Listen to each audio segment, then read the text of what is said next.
প্রায় 100 পডকাস্ট করার পরে পার্টিকুলারলি এই পডকাস্টটা আমি সবাইকে শুনতে বলবো। আপনার আর ভাই মোটিভেশন দরকার নেই, আপনি এই পডকাস্টটা মনোযোগ দিয়ে শুনেন। একজন মানুষ 2012 সালে 35 লক্ষ টাকা লোন, তার বাবা একজন মাদ্রাসার শিক্ষক, মাত্র 600 টাকা মাসে বেতন পায়। সেইখান থেকে ভদ্রলোক কোনোভাবে দেশ পাড়ি দিল বিদেশে পাড়ি জমানোর জন্য। সেখানে সে পড়ল এক মাফিয়ার চক্করে।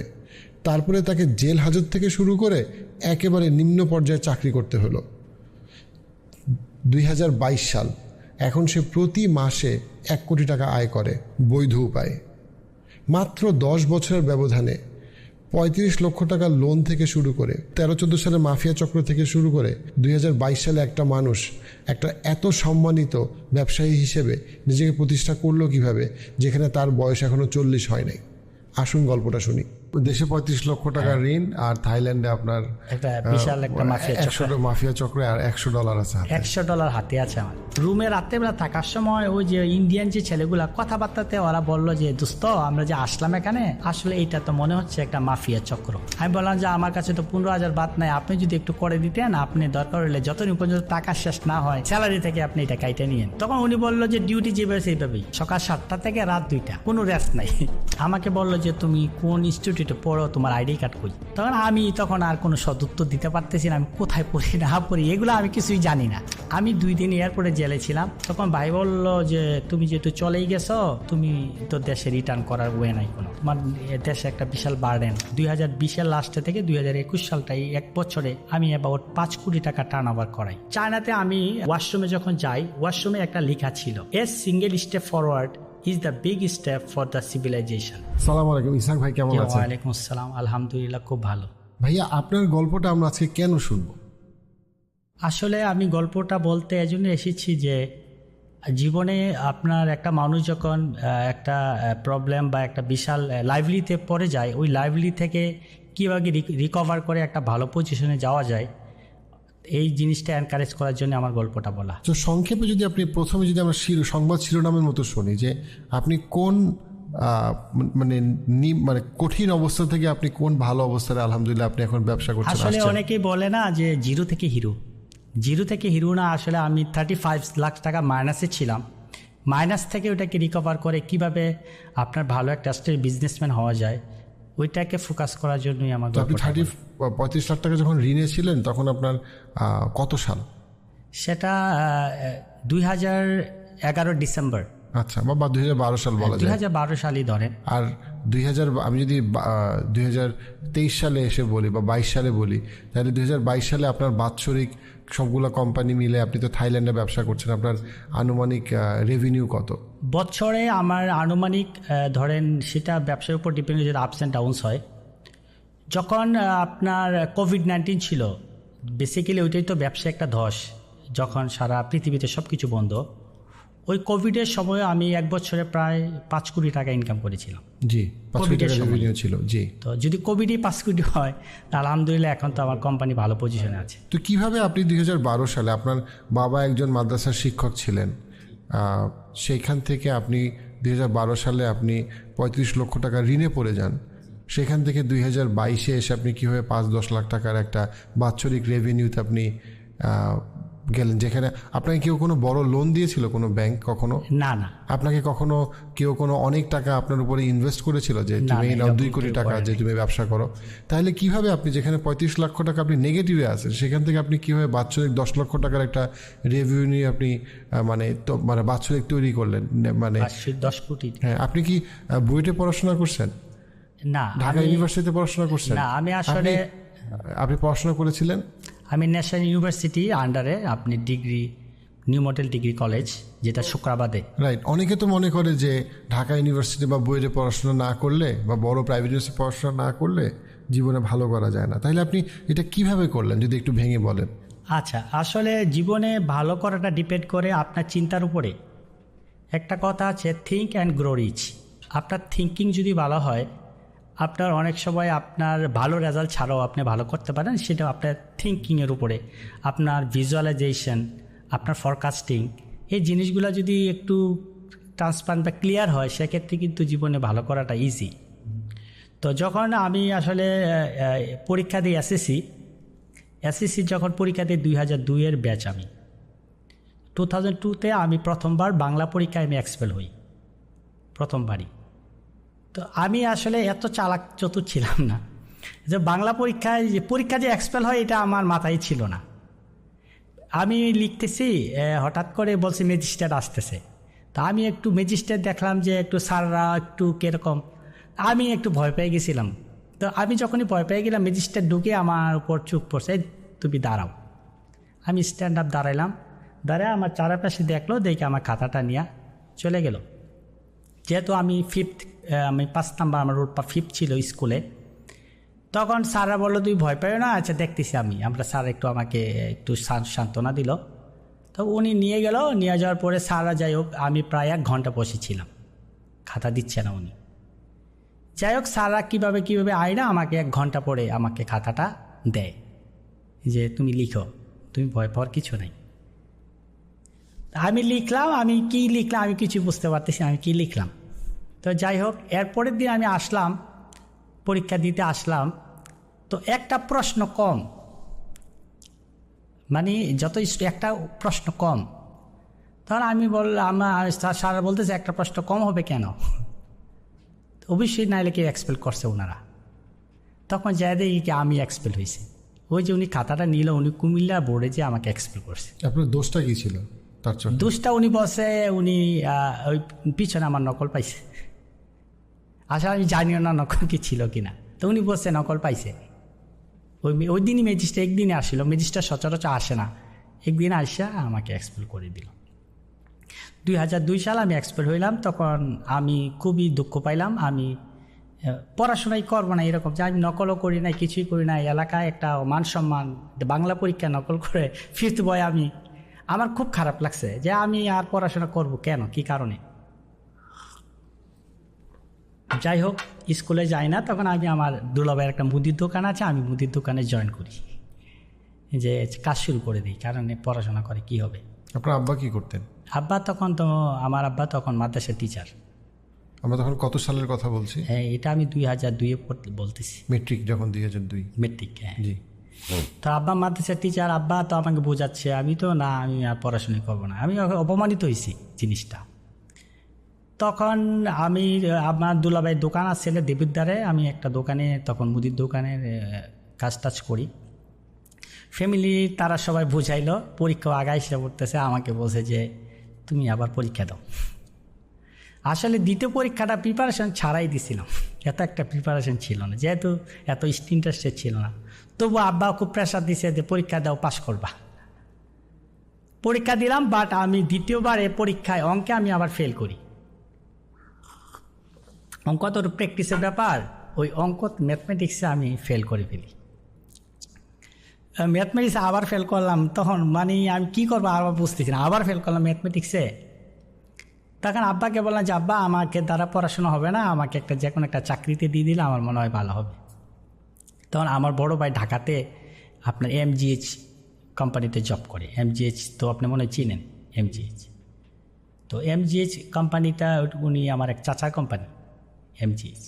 ওইটা আরেকটা ইতিহাস আছে, পরে একদিন সময় হইলো MGH মধ্যে বলবো। আমার চাচা আমার বড় ভাইকে, একমাত্র আমাদের বাড়ির খেয়ে আমার ভাইকে এই কোম্পানিতে জব দেয়, আমার চাচাই দেয় জবটা। তো আমার বড় ভাই আমাকে বলে যে সে যদি এত তাকে ঢাকা নিয়ে যাই, ঢাকায় দেখি কোনো একটা কাজ করানো যায় কিনা। তারা আমাকে ঢাকা নিয়ে আসে। ঢাকা নিয়ে আসার পরে তখন আবার একটা নিয়ম ছিল যে একটা সাবজেক্ট পরীক্ষা দেওয়া যাইতো, একটা সাবজেক্ট পরীক্ষা দিলে সার্টিফিকেট ফুলই আসবে। তখন যেহেতু নিয়ম একটা সাবজেক্ট পরীক্ষা দেওয়া যায়, তখন আমার ভাই কী করলো, একটা আপনার নটরডেমের এক টিচারের কাছে আমাকে অঙ্কটার জন্য আমাকে দিয়ে দিল। তখন আমি স্যারের কাছে অঙ্ক করে মোটামুটি আমি পরীক্ষা দিই। পরে 3rd টাইম 2004-এ যখন অঙ্ক পরীক্ষা দিই, অঙ্কতে আমি A গ্রেড পাই। তো A গ্রেড পাওয়ার পরে আমার পয়েন্ট আপনার A- আসে রেজাল্টটা। তো আমি যখনই A- পাইলাম, আলহামদুলিল্লাহ পাইছি A-, তখন আমার মনে হইলো যে আসলে আমার রেজাল্টটা যেহেতু খারাপ, সো আমি তো ভালো একটা কোম্পানিতে জব পাবো না বা সরকারি চাকরিও পাবো না, আমাকে অবশ্যই ব্যবসা করতে হবে। তখন থেকে আমার মাইন্ডে ঢুকলো না, আমাকে কিছু একটা ব্যবসা করতে হবে। যেহেতু এই মেন্টালিটি আমার মাথায় ঢুকে গেল, আমি আসলাম। তখন আমাকে মিরপুর বাংলা কলেজে আমি ভর্তি হইলাম কমার্সে। আমি সায়েন্সে ছিলাম, বাট রেজাল্ট খারাপ হওয়ার কারণে কমার্সে ভর্তি হইলাম। তো কমার্সে ভর্তি হয়েছি, ঠিক আছে, আমার ভাইয়েরা ভর্তি করেছে। ফাঁকে ফাঁকে আমার 2 ভাইয়ের ফার্মাসি আছে, একটা হলো ফার্মগেটে আর একটা হলো ধানমন্ডিতে, গ্রিন লাইফ হসপিটালের পাশে। তো ফার্মাসিতেও সময় দেই, প্লাস মোটামুটি পড়াশোনা করি। তো এসএসসি প্রথমবারই পাস করি 2004-এ। আমার ভালোই এ পাই 4.20 পাই, এ পাওয়ার পরে তখন আমি বিভিন্ন ন্যাশনাল পরীক্ষা দিই, কিন্তু যে ভার্সিটিগুলোতে আমার চান্স হয় না। তখন আমি নিউ মডেল ডিগ্রি কলেজে ফাইন্যান্স অ্যান্ড ব্যাংকিং ভর্তি হই। তো মোটামুটি ফার্স্ট ইয়ার সেকেন্ড ইয়ার ভালোই করতেছিলাম। যখনই আমি ফার্স্ট ইয়ারে পড়ি, কারণ আমার আব্বা তো ইন দ্য মিনটাইম আমার আব্বা রিটায়ার করে ফেলছে। আব্বা কোনো চাকরি বাকরি করে না, আমার ভাইয়েরা চাকরি বাকরি করে পয়সা বাড়িতে পাঠায় ইন দ্য মিন টাইম। যখনই আমার বাবা কিছু করে না, সো আমার ভাইয়েরা যেহেতু আমাকে পেমেন্ট টাকাটা দেয়, ভাইয়েরা যেহেতু, তখন আমি চিন্তা করলাম যে আসলে আমি খুবই লজ্জা পাই যে নিজেরও তো কিছু পার্সোনাল খরচা লাগে। তো ভাই পড়াশোনা বাইরে কিছু একটা আমি টাকা চাইতে পারি না, হ্যাঁ ভাবি আছে যেহেতু টাকা টুকা চাইতে পারি না। তা আমি চিন্তা করলাম যে আমি একটা টিউশনই করি। টিউশন করলে তো নিজের পকেট খরচটা চলে, যেহেতু ঢাকাতে থাকি, আমার বন্ধু বান্ধবরা একটু মোটামুটি ভালো তখন আমি আমার ভাইকে বললাম যে ভাই আমাকে একটা টিউশনই দেন। তো ভাইকে বললো আচ্ছা ঠিক আছে আমি দেখি। তো ভাই কয়েকজনকে বলছে, আমি ওনাদের বাসায় গেলে কিসে পড়ো, ন্যাশনাল ইউনিভার্সিটি পড়িয়েছি। তখন ওনারা দেখলাম যে আমাকে টিউশনই দেয় না। তা আমি রিজনটা বুঝলাম যে আমি যেহেতু বুয়েটে ঢাকা ইউনিভার্সিটি পড়ি না, এর জন্য আমি টিউশনিটা পাই না, এটা আমি রিজনটা বুঝলাম। তখন আমি সিদ্ধান্ত নিলাম যে ভাই কয়েকটা ট্রাই করছে, আমার হচ্ছে না টিউশনি। তখন আমি চিন্তা করলাম যে না, ভাইও তো আসলে লজ্জা পায় আমাকে বলতে যে ন্যাশনাল ইউনিভার্সিটি পড়ে টিউশনির জন্য। তখন আমি চিন্তা করতে থাকলাম আমি নিজেই একটা টিউশন নেই পাই কিনা। তখন আমি জানি আমার এক ভাগ্নি পড়ে, আমার খালতো বোনের মেয়ে পড়ে হলিক্রস স্কুলে। ওই ভাগ্নি হলিক্রসে পড়ে আমার খালাতো বোন। তখন আমি খালার পাশে একবার গেলাম, খালার পাশে গিয়ে বললাম, আমি খালাকে বললাম যে খালাম্মা আমাকে একটা টিউশনি দেওয়া যায় কিনা। তখন খালা বললো যে ওকে তো বোর্ডের একটা ছেলে তাকে পড়ায়। আমাকে বলছে তুমি কি পড়াবা? আমি বললাম যে আমি ম্যাথমেটিক্স পড়াবো। আমি কিন্তু ম্যাথমেটিক্সে ফেল করছিলাম, কারণ ওই যে নটরডেম স্যারের কাছে যে 1 বছর আমি প্র্যাকটিস করলাম, তখন আমার ম্যাথমেটিক্সে একটা ভালো নলেজ হয়েছে। আর আমি ভর্তি হয়েছি কিন্তু ফাইন্যান্স অ্যান্ড ব্যাংকিং ম্যাথমেটিক্স নিয়েছি, কেন আমার একটু ভালো লেগে গেছে ওইটার প্রতি। তখন আমি বললাম যে আমি জেনারেল ম্যাথ হায়ার ম্যাথ পড়াবো। তখন বললো যে ওকে তো বুয়েটের টিচার পড়ায়, তুমি ন্যাশনাল ইউনিভার্সিটি পড়ে আসছো, তুমি কীভাবে ওকে পড়াবা? আমি কই না খালাম্মা, আমার ভালো নলেজ আছে, আপনি যদি আমাকে একটা স্পেস দিতেন আমি ওকে পড়াইতাম। তখন ইন দ্য মিনটা আমার খালার বাড়ি নাখালপাড়া। তো খালার মেয়েটা 3 তলা থেকে, খালা 2 তলা থেকে। তখন উনি নামছে, নামার পরে উনি বলতেছে যে ওকে চিনস, ও তো তোর যে এক খালা আছে না, ওনার ছেলে। তোর নাম কি? আমি কিসে পড়ে জিজ্ঞেস করলো। আমি বললাম যে আপা আমি তো ম্যাথমেটিক্স জেনারেল হায়ার ম্যাথ পড়াই, আপনার মেয়েকে যদি একটু সুযোগ দিতেন।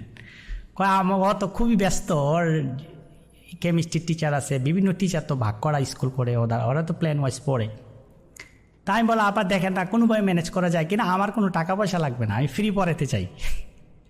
আমার কত হলে আমার নিজেকে আগে প্রুফ করাইতে হবে আমি যে অঙ্ক করাইতে পারি, এই জিনিসটা আমাকে প্রুফ করাইতে হবে আগে। তখন খালাব্বা বলল যে দেখোস না, যদি এত করে চাচ্ছে, দেখোস না কোনো একটা টাইম ম্যানেজ করা যায় কিনা। তখন সে জাস্ট মাত্র 9-এ উঠছে মাত্র।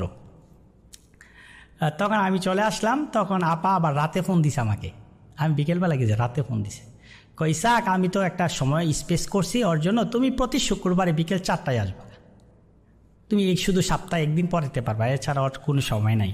আমি আলহামদুলিল্লাহ আপা, আমি তাহলে 4টায় আসবো। তো ওই দিন আমি বিকেল 4টায় গেছি, এক শুক্রবারে, পরে নেক্সট শুক্রবারে। 4টার সময় যাওয়ার পরে আমি ওর বইগুলা, জেনারেল ম্যাথ হায়ার ম্যাথ বইগুলো নিয়ে এসে বসার পরে আমি বললাম যে তোমার বুয়েটের স্যার কি পড়ায়? তখন উনি বললো যে উনি চ্যাপ্টারগুলা পড়াইতেছে। আমি কয়টা চ্যাপ্টার শেষ করছে? এখন এই পর্যন্ত 3টা চ্যাপ্টার শেষ করছে। যেমন প্রথমে তাদের আপনার বাস্তব সংখ্যা একটা চ্যাপ্টার আছে, তারপর আপনার মান নির্ণয়, এরকম সেট ফাংশনের চ্যাপ্টার আছে। তো আমি বললাম যেহেতু তোমার স্যার করায় বই পড়ায়, আমি তোমাকে বই পড়াবো না, আমি তোমাকে বিগত 10 বছরে বোর্ডে যা আসছে বা বিভিন্ন স্কুলে টেস্ট পরীক্ষা যে প্রশ্নগুলো আসছে, আমি চ্যাপ্টার ওয়াইজ ধরে ধরে আমি তোমাকে নোট করে নিয়ে আসবো, তুমি শুধু এইগুলা করবা। আর স্যার তো বই পড়াচ্ছি, আমি দুইটা একই পড়াইলে হবে না, আমি তোমাকে এইগুলা পড়াবো। আচ্ছা মামা ঠিক আছে, আমার মামা বলে রাখে। তখন আমি প্রতি এক সপ্তাহে ধরেন আমি তাকে ধরেন ফাংশন সেটের চ্যাপ্টারটা পরের সপ্তাহ করাবো। বিগত 10 বছরে বোর্ডে কী আসে, বিগত 10 বছরে বিভিন্ন স্কুলে কী আসে, সবগুলার অ্যানালাইসিস করে আমি শিট করে নিয়ে আসতাম ওর জন্য। তো ওভাবে ওর শিট করি, আমি পড়াই, স্যার স্কুল পড়ে, আমি টেস্ট পেপার দেখে দেখে শিট করাই। ইন দ্য মিন টাইম 3 মাসে তার ফার্স্ট সেমিস্টার পরীক্ষা হয় হলি ক্রসে। সো যখন ফার্স্ট সেমিস্টার পরীক্ষাটা হয় হলি ক্রসে, তখন ওই কোশ্চেনটা যে করছে, ওই কোশ্চেনটা বই থেকে একটা কোশ্চেনও করে নাই ওরা হুবহুব গত বছর বোর্ড থেকে যা আসে বা স্কুলে যা ওইগুলো তারা সব কোশ্চেন ওইভাবে করছে। করার কারণে ওই যে সেমিস্টারে আমার ভাগিনী সে 100তে 100 পাইছে। আর যেহেতু হঠাৎ করে চেঞ্জ করে দিয়েছে, অন্য স্টুডেন্টরা কেউ কোনো মতে পাস করছে বা 50 পাইছে, 40 পাইছে, কিন্তু সে 100তে 100। তো সবাই অবাক হয়ে গেছে গার্ডিয়ানরা, যে চেঞ্জ অঙ্ক করলো, সে কীভাবে পারলো, ব্যাপারটা কী। একটা সুনাম, তার একটা বিশাল একটা সুনাম হয়ে গেল স্কুলে। তখন আমার আপাকে ধরলো সবাই, যে আসলে তার কোন স্যারকে দিয়ে পড়ান। তো ইন দ্য মিন টাইম আমার ভাগিনী যায় বাসা, খুব লাফালাফি, 100তে 100 পাইছে, আম্মা মামা যা করাইছে সব আসছে। কি বলো, তো মামা স্যার যা করেছে তা আসে না। তখন তো আপা খুব করলো আমাকে। তখন আমি বললাম যে আমি ফ্রি পড়াবো, আমি প্রায় 2 মাস ফ্রি পড়াইছি। আমি বলছি আমার টাকা লাগবে না, আর ভাগ্নিকে আমি এমনি পড়াবো। তো যখনই অনেক আপাকে ধরতে থাকলো গার্ডিয়ান, আপা বলতেছে যেহেতু সে সপ্তাহে 1 দিন পড়ায়, তার তো সময় আছে। তখন হয় তখন আপা বলে আমার খালতো ভাই তাকে পড়ায়। তো বললো যে আমার মেয়েকে বলেন না, আমার মেয়েকে বলেন না। তো এইভাবে ওই যেদিন যে মাসে পাস করলো, আমি প্রায় 5টা টিউশনি পাই। যেখানে টিউশনি পাই না সেখানে 5টা একসাথে। তো একটা টিউশনি আমি একটা সর্বনিম্ন 1500 থেকে শুরু, একটা সর্বোচ্চ আমি 4000 টাকা একটা টিউশনি আমি শুরু করলাম। তা আলহামদুলিল্লাহ তখন মাসে 10-15 হাজার টাকা আমার এই 3 মাস পর থেকে আমার চলে আসলো। তো 10-15 হাজার টাকা পাই, পালাস স্কুলে পড়ি আমি, কিন্তু লাইফ ভালোই আমি গ্রো করে। কত সাল? তখন ধরেন 2009 সাল। 2009 সাল আমার হোলি ক্রসে স্টুডেন্ট আমার পরীক্ষা দেয়। তখন নিশ্চয়ই ন্যাশনাল যারা পড়াশোনা করে আপনার সাথে, তাদের কেউই নিশ্চয়ই টিউশনি করে এত টাকা আয় করে না। না, তখন এত টাকা কেউ আয় করতে পারছে না, আমি প্রুভ করছি। তখন আর আমার ইউনিভার্সিটি কিসে পড়ে এটা জিজ্ঞাসা করে না। তখন সে স্যারের কাছে পড়ে ভালো পাইছে রেজাল্ট, আমি কোথায় পড়ি। পরবর্তী যখন বলি তখন বলি ন্যাশনাল ইউনিভার্সিটি পড়ি, বাট তখন ওইটা তারা কেয়ার করে না। কেয়ার করে স্যারের মাধ্যমে ভালো রেজাল্ট হয়েছে, ওইটা কেয়ার করতেছে ওরা, ওইটার ফোকাসে না, রেজাল্টেই ব্যাপার, ওইটা ফোকাসে না ইয়ার। তো 2009 সালে আমার স্টুডেন্ট হোলি ক্রস থেকে প্রায় 22 জন স্টুডেন্ট আমার A+ পায় হোলি ক্রস থেকে। এটা পাওয়ার পরে আমার অনেক স্টুডেন্ট, প্রায় মোটামুটি অনেক স্টুডেন্ট হয়ে গেছে। আমি ব্যাচ আকারে এরকম পড়ানো হয়েছে, আমি যে আমার ক্লাস করবো এটাও সময় পাচ্ছি না, একটু বেশি পরিশ্রম করতেছি। কারণ আমি আব্বাকে কিছু টাকা দিই, বন্ধুদেরকে কিছু টাকা দিচ্ছি, ফ্যামিলি খুব হ্যাপি, আমি ভালো করতেছি। ইন দ্য মিন টাইম আসলে যেটা হয় আর কি, তো যেহেতু আমি হোলি ক্রসে পড়ে এতে ফ্যামিলি আবার কিছু আবার বিকারুনাসে পড়ে, তো বিকারুনাস স্টুডেন্ট আমি পাই, বুঝছেন। যেহেতু আমি পাই হোলি ক্রস এবং বিকারুনাসে পড়াচ্ছি।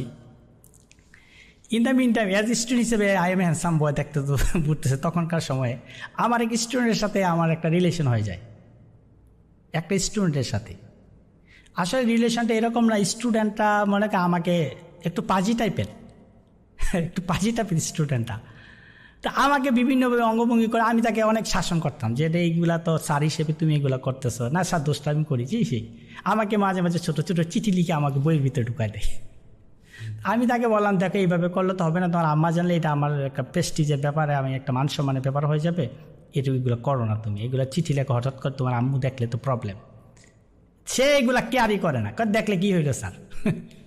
যাই হোক, তো এভাবে কি হলো যে আমি বললাম যে আচ্ছা ঠিক আছে, তুমি আগে ভালো করে পড়াশোনা করো, গোল্ডেন A+ পাও, আচ্ছা আমি আজ এটা চিন্তা করে দেখবো, তুমি আগে ভালো করে পড়াশোনা করো, তুমি গোল্ডেন A+ পাও, যাও, এরপরে আমি রেসপন্স করবো না। ঠিক আছে স্যার, সত্যি গোল্ডেনের রস পেলে আপনি এইটা অ্যাকসেপ্ট করবেন। যাই হোক, এরকম আমাকে করতো। তো ঠিকই সে গোল্ডেন এ প্লাস পাইছে। পাইয়া তো ধরেন স্যার এখন তো গোল্ডেন এ প্লাস পাইছি, এখন কি করবেন? হ্যাঁ, আমাকে আপনি একটা চিঠি দেন না, আমি এত চিঠি দেই। তো যাই হোক, এরপরে সে গোল্ডেন এ প্লাস পাইছে, ভালো করে। আমি বলি আচ্ছা তুমি এইচএসসিটা ভালো করো। তখন আমি এইচএসসিও তাকে পড়াই। তো এসএসসি তো ভালো রেজাল্ট করে ফেলছে। আমি তাকে বলতাম ভালো রেজাল্ট করো, তার কথা হলো যে আমি তাকে রেসপন্স করতে হবে। তো এইচএসসি তো সে প্লাস পেয়ে গেল। তা কয় না স্যার আপনি কোনোই রেসপন্স করেন না এই সেই। তো তখন আমি তাকে বললাম যে ঠিক আছে, আমি অনার্স মাস্টার শেষ করি, তুমি ভালো করে পড়াশোনা করো। আমি করবো, ঠিক আছে। কিন্তু হঠাৎ করে একটা চিঠি বা কীভাবে হোক তার মার কাছে পড়ছে, সে চিঠি দিত। তো ওই চিঠিটা তোর মা যখন পাইল, তখন প্রায় অনার্স চিঠিটা পাইছে সে প্রায় আমি লাস্ট পর্যায়ে পড়াশোনার ইন্টারমিডিয়েট। যেহেতু আমার ইন্টারমিডিয়েট লাস্ট পর্যায়ে, তার মা জিনিসটা ডিসক্লোজ করছে না। করলে যদি আমার মেয়ের পরীক্ষার রেজাল্টটা খারাপ হয়। কিন্তু ওনাদের চাল চলেন আমি বুঝছি যে ওনারা বুঝতে পারছে ঘটনাটা। তো আমিও চাচ্ছি যে কোনো রকম যদি সে পরীক্ষাটা শেষে আমি বাঁচি। যাই হোক, ও মেয়েও বেশি অ্যাগ্রেসিভ হয়ে গেছে ও অতিরিক্ত অ্যাগ্রেসিভ হয়েছে। তখন পরীক্ষা প্রায় শেষ। তখন একদিন আমার মা আমাকে ফোন দিছে। ফোন দিয়ে আমাকে অনেক কথা শোনাইছে যে আমি তো সবই জানছি, শুনছি, আমার মেয়ের ভালোর জন্য আমি জিনিসটা তোমাকে বলি নাই।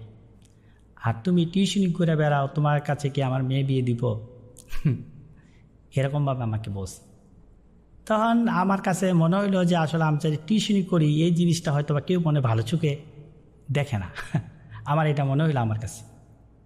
কারণ নাইলে এই কথা বললো কেন যে টিউশনি করে বেড়াও? আমার এই জিনিসটা, আমার কাছে এই পয়েন্টটা আমার কাছে ওই দিনই অপমান লাগছে। আমি যেহেতু টিউশনি করাই, তখন আমি আমি একদিনে সব টিউশনি ছেড়ে দিই যে আমি আর টিউশনি করবো না। তখন আমার কিছু বন্ধুবান্ধব আছে, আমি যেভাবে হোক গার্ডিয়ানকে ম্যানেজ করে দিয়ে দেখেন আমি বিদেশে চলে যাব, আমি পড়াশোনা করতে, আমি আর পড়াতে পারবো না, আমি আমার বন্ধুদেরকে আপনাকে ভালো টিচার দিচ্ছি। এইভাবে করে করে আমি টিউশনিগুলা আমি সব এক ডিসিশনে আমি ক্লিয়ার করে দিই। তখন আমার চিন্তা করলো না, আমাকে এখন বিজনেস শুরু করতে হবে। তো ইন দ্য মিন টাইম 2009 সালে আমার ভাই একটা ট্যুরিজম কোম্পানি করে, ডিসকভার বাংলাদেশ। যখন আমি ট্যুরিজম ছেড়ে দেয়, আমার ভাইকে বললাম যে ভাই আপনার কোম্পানিটা তো, তখন উনি টুকটাক কিছু ট্যুর করায়, তো আমি আপনার কোম্পানিটাতে আমাকে জয়েন করে দিন। তো ভাই কইছে আমার কোম্পানি কি? আমার কোম্পানি তো তোর কোম্পানি, তুই কাজ কর, সমস্যা কি? তখন আমি বললাম যে আমি তো এইগুলা কাজ পারি না, আমি কিভাবে করব। তো আমার ভাই বললো যে তুমি ট্যুরিজমের উপরে একটা কোর্স করো। ইন দ্য মিন টাইম আমি আপনার বাংলাদেশ পর্যটন কর্পোরেশনে আপনার ট্যুর অপারেটর অ্যান্ড ট্রাভেল এজেন্সির একটা কোর্স হয়, সার্টিফিকেট কোর্স যেটাকে বলে, প্রফেশনাল কোর্স। তো ওই কোর্সটা আমি 6 মান্থের একটা কোর্স করি। করার পরে আমি আসা ট্যুরিজমে বসি, আমাদের ট্যুরিজমে বসি। যখনই আমি ট্যুরিজম শুরু করলাম, মোটামুটি আমি টিকিটিং, এয়ারলাইন্সের টিকিটিং, যেমন এমাডিউস, আপনার অ্যাবাকাস, গ্যালিলিও, অনেক টিকিটিং আছে এয়ারলাইন্সের, এগুলো আমি কাজ শিখে যখন আমি ট্যুরিজমে ঢুকি, তখন আমার ভাই আমাকে, আমি কইছি আমার তো চলার জন্য একটা খরচা লাগবে। তখন ভাই বললো যে তোমাকে আমি 2,500 টাকা দিব। আমি কইছি ঠিক আছে, সমস্যা নাই, আমি 2,500 টাকায় চাকরি করবো। আমার কথা হলো কাজটা শিখা আগে, টাকাটা বড় কথা না। আমি তখন ট্যুরিজমে শুরু করে দিলাম। আলহামদুলিল্লাহ, ট্যুরিজমে আমি মোটামুটি 3-4-5 মাসে একটা ভালো একটা নেটওয়ার্ক তৈরি করছি। ভিসা প্রসেসিং থেকে শুরু করে, টিকিটিং থেকে শুরু করে, কাজগুলো আমি শুরু করে দিছি। 2011 সালে আমি অনার্স থার্ড ইয়ারে, 2011 সালে। তো 2011 সালে আমার একটা বন্ধুকে আমি টিউশনি দিচ্ছিলাম, ওই যে ছাড়ছিলাম টিউশনি, ওইখান থেকে একটা ফ্রেন্ড আমার কাছে আসে বলছে যে ইসাক ভাই আপনি তো টিউশনি সব ছেড়ে দিচ্ছেন, আপনি ব্যবসা শুরু করছেন, একটা ভালো ব্যবসা আইডিয়া আছে আমার কাছে। কি ব্যবসা? একটা MLM মার্কেটিং, ট্যুরিজম। সে দেখাইলো MLM মার্কেটিং, যখন সে দেখাইলো আমার কাছে জিনিসটা অথেন্টিক মনে হইল না। তখন সেও তাদের বিভিন্ন প্রোগ্রামে আমাকে নিয়ে গেল। বিভিন্ন প্রোগ্রামে মানুষের গ্যাদারিং দেখে আমার একটু ট্রাস্ট আসে পড়লো ভিতরে, যে মনে হয় ভালো না হইলে এত মানুষ আসতেছে কেন।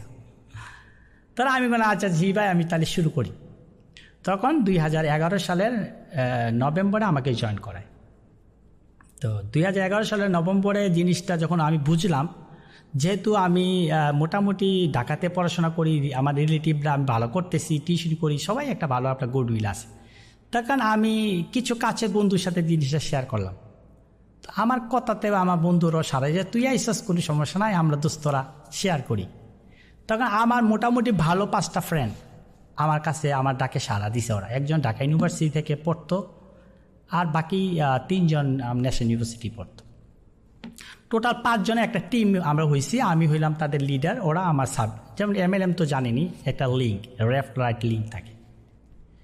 ওদেরকে নিয়ে আমি 2 মাসে মোটামুটি ওই যে কোম্পানি, এটা আসলে কোম্পানিটার নামটাও বলে ফেলি যেহেতু এটা একটা সরকার যেহেতু এটা ধরছে, কোম্পানিটার নাম হলো ইউনিপে টু ইউ কোম্পানিটার নাম। এটা মালয়েশিয়ান ভিত্তিক একটা কোম্পানি ছিল, ওরা বলছে। তো ওই কোম্পানিতে থেকে 2 মাসে আমার সহ আমার বন্ধুদের সহ প্রায় 1.5 কোটি টাকা আমরা ইনভেস্টমেন্ট করি। যখন 1.5 কোটি টাকা ইনভেস্টমেন্ট করি, ডিসেম্বরের লাস্ট পর্যায়ে আসে এই সরকার কোম্পানিটার অ্যাকাউন্টগুলো সিজ করে 2011 সাল ডিসেম্বরে আইসা। সিজ করার পরে কোম্পানিটা মোটিভেশন দিল যে সরকার দেখতেছে আমাদের এত টাকা কীভাবে দেই না দেয়, এগুলো নিয়ে একটু রিসার্চ চলতেছে, এগুলো অ্যাকাউন্ট খুলে যাবে, আপনারা লিডাররা কোনো ভয় পাবেন না। তখন 2012 সাল চলে আসে, 2012 সালের জানুয়ারি মাস। তখন শেয়ার মার্কেট বিশাল একটা ধস খায়। শেয়ার মার্কেট যখনই শেয়ার মার্কেটটা ধস খায়, 2012 সালের 6 জানুয়ারির কথা বলতেছি আমি। 2006 সালের 6 জানুয়ারি শেয়ার মার্কেটে বিশাল একটা ধস নামে। তখন 9 সালে আমাদের মন্ত্রীকে ধরছিল, বলতেছে যে এই যে শেয়ার মার্কেট ধস খালো, এটার জন্য কি মালয়েশিয়ান ভিত্তিক MLM কোম্পানি ইউনিপে টু দায়ী? এইটাই একটা সাংবাদিক কোশ্চেন করছে। তখন উনি বলল যে ইউনিপে টু নামে এই ধরনের হাই কোম্পানি আমরা অচিরেই বন্ধ করে দিব। এই যে কথাটা, এটা প্রথম হলো হেডলাইনে 2009 সালে আপনি দেখবেন, এই পত্রিকাটি দেখেন আপনি পাবেন 2012 সালের 9 জানুয়ারি এই হেডলাইনে ইউনিপে টু নামে এটা হাই কোম্পানি। যখনই প্রথম আলোতে হেডলাইনে এটা আসলো, আমরা যেহেতু ইনভেস্টমেন্ট করাইতাম, তখন সব যে ইনভেস্টররা এটা জানিয়ে গেল জিনিসটা, তখন টোটাল কোম্পানিটাই হ্যাং হয়ে যায়। তখন আমাদের উপর বিশাল একটা চাপ চলে আসে, যেহেতু আমরা লিডার। এর ফাঁকি দিয়ে একটা পয়েন্ট আমি এখানে ধরে নিই, ওই যে আমাদের যে 5 জন বন্ধু আমি নিয়ে শুরু করছিলাম, এর মাঝে একটা বন্ধু ছিল, সে এখন USA-তে আছে, সে হয়তো বা দেখবে জিনিসটা। ওর নাম হলো নোমান বিন মান্নান, সে Dhaka university IT student, information technology.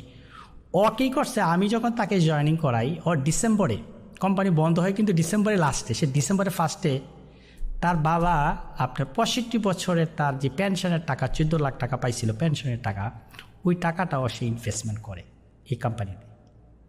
তখন সে বাবার এক ছেলে, তখন তার বাবা বলছে যে বাবা আমার 65 বছরের কামাই কিন্তু তোমার হাতে আমি তুলে দিলাম। তখন সে আমাকে আইসা বলছে দিশাক ভাই, আমার বাবার পেনশনের টাকা এটা, তো কোম্পানিটা আসলে বুঝতেছি না আসলে এটা থাকবে কি না।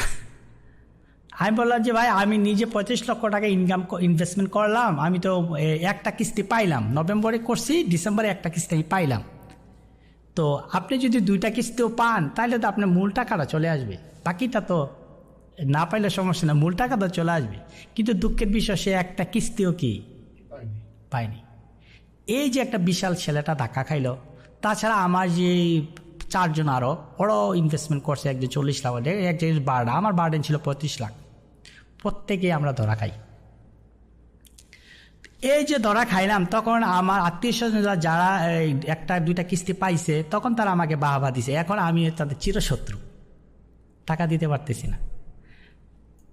এই যে MLM যে করলাম, এই জিনিসটা জানলো যখন কোম্পানি বন্ধ হয়ে গেল তখন আমার ফ্যামিলি বিষয়টা জানছে। তা আমার বাবা হলো একজন মাওলানা, মনে আব্বার একটা ভালোই এলাকা, আমাদের একটা সম্মান আছে। হ্যাঁ, আমার বাবার নাম আমার বাবা হলো মাওলানা সৈয়দ নেসারউদ্দিন আহমেদ, কুমিল্লাতে আমার বাড়ি। তো যেহেতু আসলে আমরা আসলে সৈয়দ বংশের মানুষ, আমার বাবা সবসময় শিক্ষা দিছে যে জীবনে না খায় থাকো, কিন্তু মানুষের সাথে চিটিং করো না। হ্যাঁ, মানুষকে ক্ষতি করবে না, কখন দরকার হলে উপকার করবো। আব্বা যেহেতু মাওলানা ছিল, আমাদের অনেক শিক্ষা আব্বা আমাদেরকে দিছে। তো জিনিসটা যখন আব্বার কানে চলে গেল যে MLM কোম্পানি এবং আমি এত টাকা মানুষে পাই, আব্বা খুবই কষ্ট পেয়েছে। তখন আব্বা বললো তোমাকে ঢাকা পাঠাইছি, ভালো মানুষ হবা, ভালো কিছু করবা, এই যে এই তো মানুষ তোমার কাছে টাকা পায়, তো এইটা তো তুমি ঠিক করো না এই কাজটা।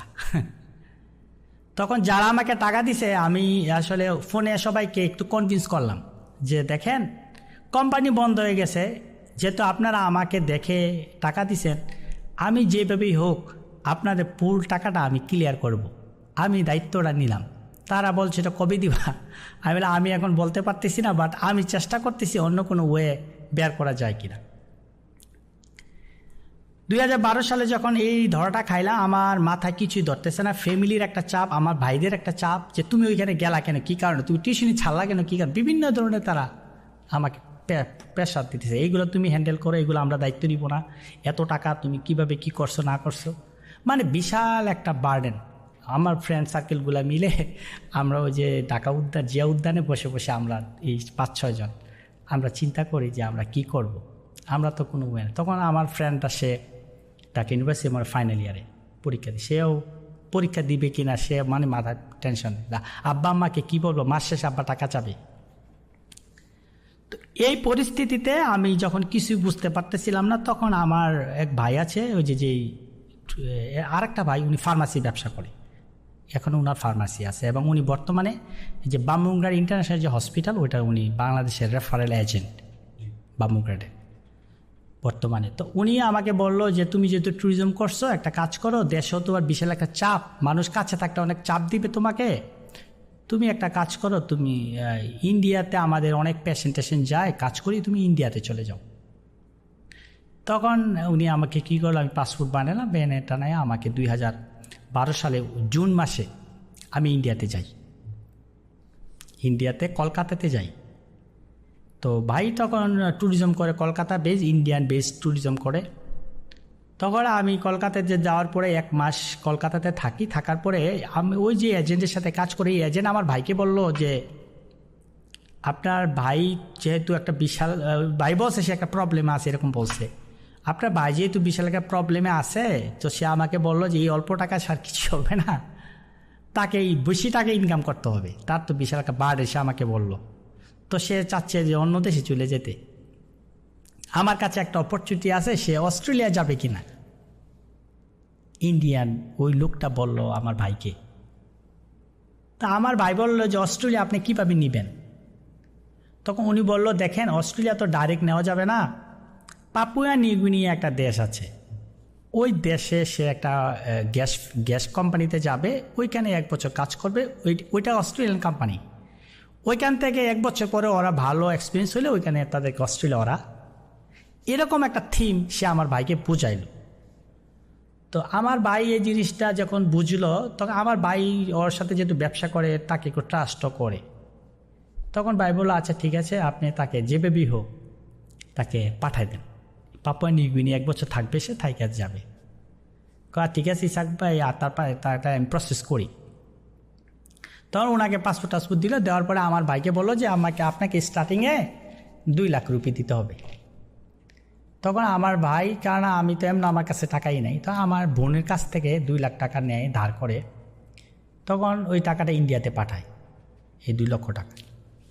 তো ইন্ডিয়াতে যখন ওই 2 লক্ষ টাকা পাঠায় আমার ভাই, তখন ওই লোকটা বলল যে আপনার ভাইকে প্রথমে থাইল্যান্ড যেতে হবে, ওই থাইল্যান্ডের হেড অফিস, ওই কোম্পানির হেড অফিস থাইল্যান্ড, ওইখানে ওরা ইন্টারভিউ নিবে, ট্রেনিং করবে, ট্রেনিং করে থাইল্যান্ড থেকে ওরা অস্ট্রেলিয়াতে যাবে, তার থাইল্যান্ডের ভিসা করাতে হবে। তবে আমি যেহেতু বাংলাদেশি হিসেবে আমি আবার থাইল্যান্ডের ভিসা তো ওখান থেকে করতে পারবো না, ইন্ডিয়া থেকে। তো আমার সাথে দেখলাম আরও 4 জন ইন্ডিয়ান, সে তারাও যাবে, আমি পরিচয় হয়েছি তাদের সাথে, তারাও বলছে আমরা ওইখানে পাপুয়া নিউগিনি যাব। একজনের নাম হল ইরফান আলম, এখন সে আমার ভালো বন্ধু, কলকাতাতে গেলে তার বাসায় আমি থাকি, গত 4 মাস আগে যেয়ে আসি।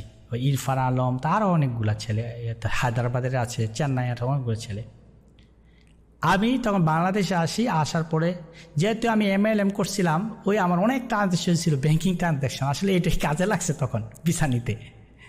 তখন আমি আমার ডিসকভারের আন্ডারে একটা জব দেখাইয়া, আমার যেহেতু ব্যাঙ্কিং ট্রানজ্যাকশন ছিল, আমি ইজিলি ভিসাটা পাই থাইল্যান্ডে।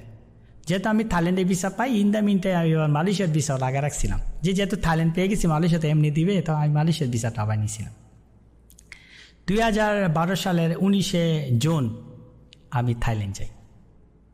তো থাইল্যান্ড যাওয়ার পরে ওরা এয়ারপোর্ট থেকে পিক আপ করে, ওদের কোম্পানির লোক পিক আপ করে, পিক আপ করার পরে আমি তখন আসলাম ওরা বলছে ওদের বিশাল অফিস, আসলে কোনো অফিস নাই। আমি দেখলাম এরা একটা রেস্টুরেন্ট আছে, রেস্টুরেন্টের কোনায় ওরা বসে রয়েছে 5 জন, একটু মোটা তাজা লোক, সব হলো পাঞ্জাবি লোক। তারপর ওই ইন্ডিয়ান যেগুলো আছে আমার সাথে কলকাতাতে পরিচয় ছিল, ওদেরকেও যাই ওইখানে পাইছি আমি। তো ওরা আবার আমার 1 সপ্তাহ আগে চলে গেছিল, তো ওদের সাথে আমাকে পরিচয় হয়ে গেল সবাই। ওদেরকে 5 জনকে আমাদের একটা রুম দিছে ওরা। তো রুমে রাত্রেবেলা থাকার সময় ওই যে ইন্ডিয়ান যে ছেলেগুলা কথাবার্তাতে ওরা বলল যে দোস্ত আমরা যে আসলাম এখানে, আসলে এটা তো মনে হচ্ছে একটা মাফিয়া চক্র, ওরা তো আমাদেরকে পাঠাবে না পাপুয়া নিউ গিনিয়া। কীভাবে বুঝলা? এর আগে আরও অনেক পোলাপান আমরা পরিচয় হয়েছে, ওরা অলরেডি ওভারস্ট হয়ে গেছে, ওরা যেতে পারতেছে না, এবং ওরা কয়েকবার পুলিশে ধাওয়া দিছে ওদেরকে ধরার জন্য। আমার মনে হয় ওরাই পুলিশকে বলে, এর লাগে পুলিশ নাহলে জানে কীভাবে আমরা এখানে আছি। তারা বলে যে তাহলে তো ভারী মুসিবত, অবৈধ প্রবাসীর মতো। হ্যাঁ, বিশাল একটা প্রবলেম। তাইলে যেহেতু আমি ট্যুরিস্টে গেছি, আমি এই কথাটা শোনার পরে আমি কনফিডেন্ট হারাই ফেললাম, তখন খুব কনফিডেন্ট হারাই ফেললাম। তখন ওই যে চক্রের মাঝে এই 3-4 দিন পরে এক বাংলাদেশি লোককে আমি পাইলাম, ওদের সাথে কথা বলতেছে, মুখটা মোটা কাটা, একটু মুখটা লোক। তখন যেহেতু বাংলাদেশ একজন পাইলে আমি একটু কনফিডেন্ট পেলাম, একজন বাংলাদেশি আছে। তখন ফাঁকি দিয়ে উনি খাইতেছে, তা আমাদেরকে 2 বেলা খানা দেয় ওরা, দুপুরে আর রাতে। সকালবেলাটা তো নিজের মতো করে তোমরা খাও। তো ওরা সকালেও ডাল ভাত, রাতেও ডাল ভাত, 2 বেলা ডাল ভাত দেয়, ডাল দিয়ে খাইতে হয়।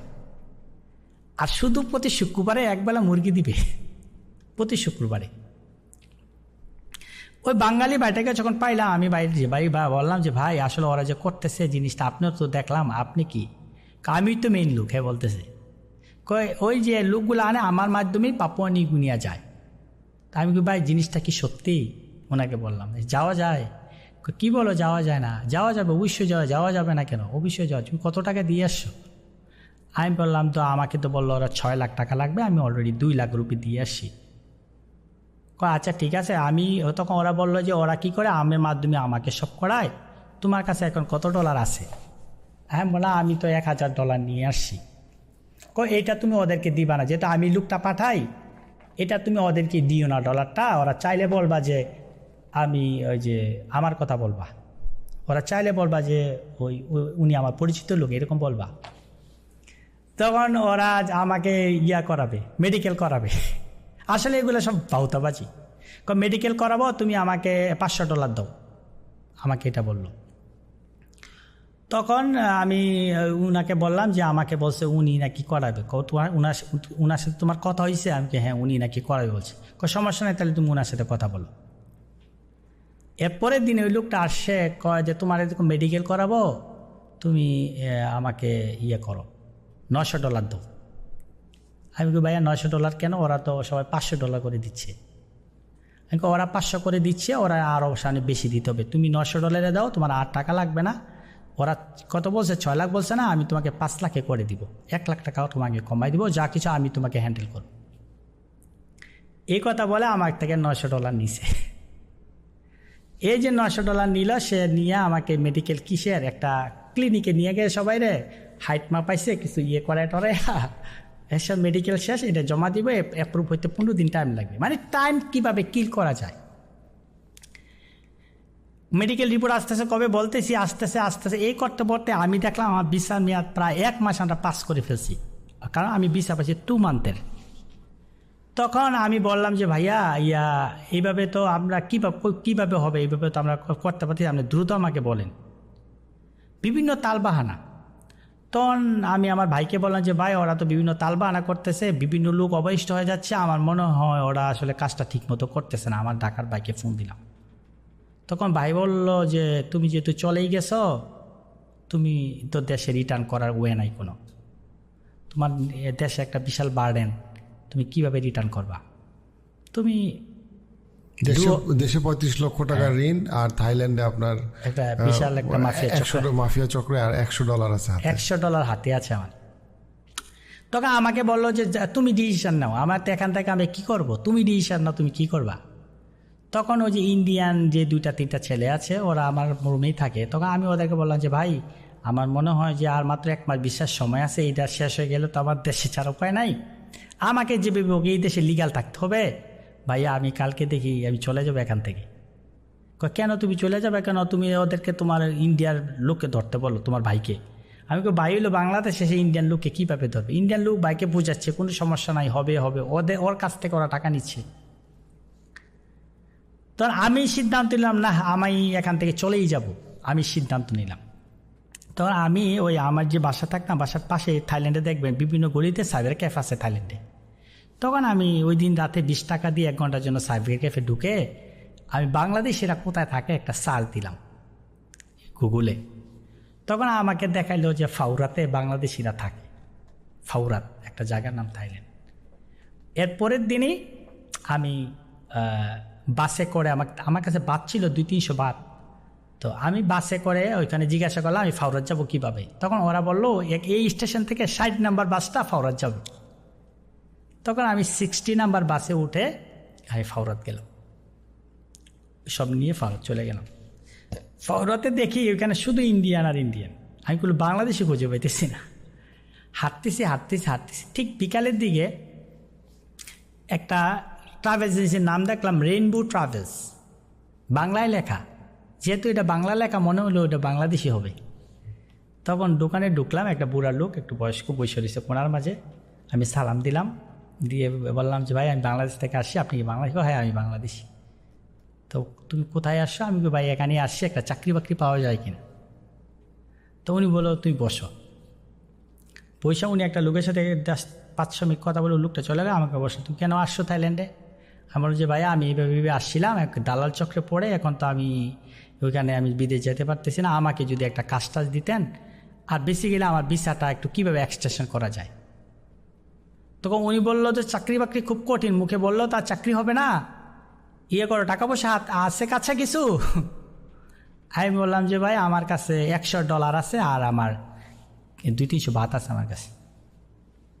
কয়েকটা কাজ করো, তুমি যেটা আসছো দেশি ভাই কোনো সমস্যা নাই, কোনো টেনশন নাই, আমি সব ব্যবস্থা করে দিব, তোমাকে একটা হোটেল ঠিক করে দিই, আমি এখানে আপাতত 1 মাসের জন্য থাকো, আমি এই কিছুদিনের ভিতরে তোমাকে একটা চাকরি ঠিক করে দিব।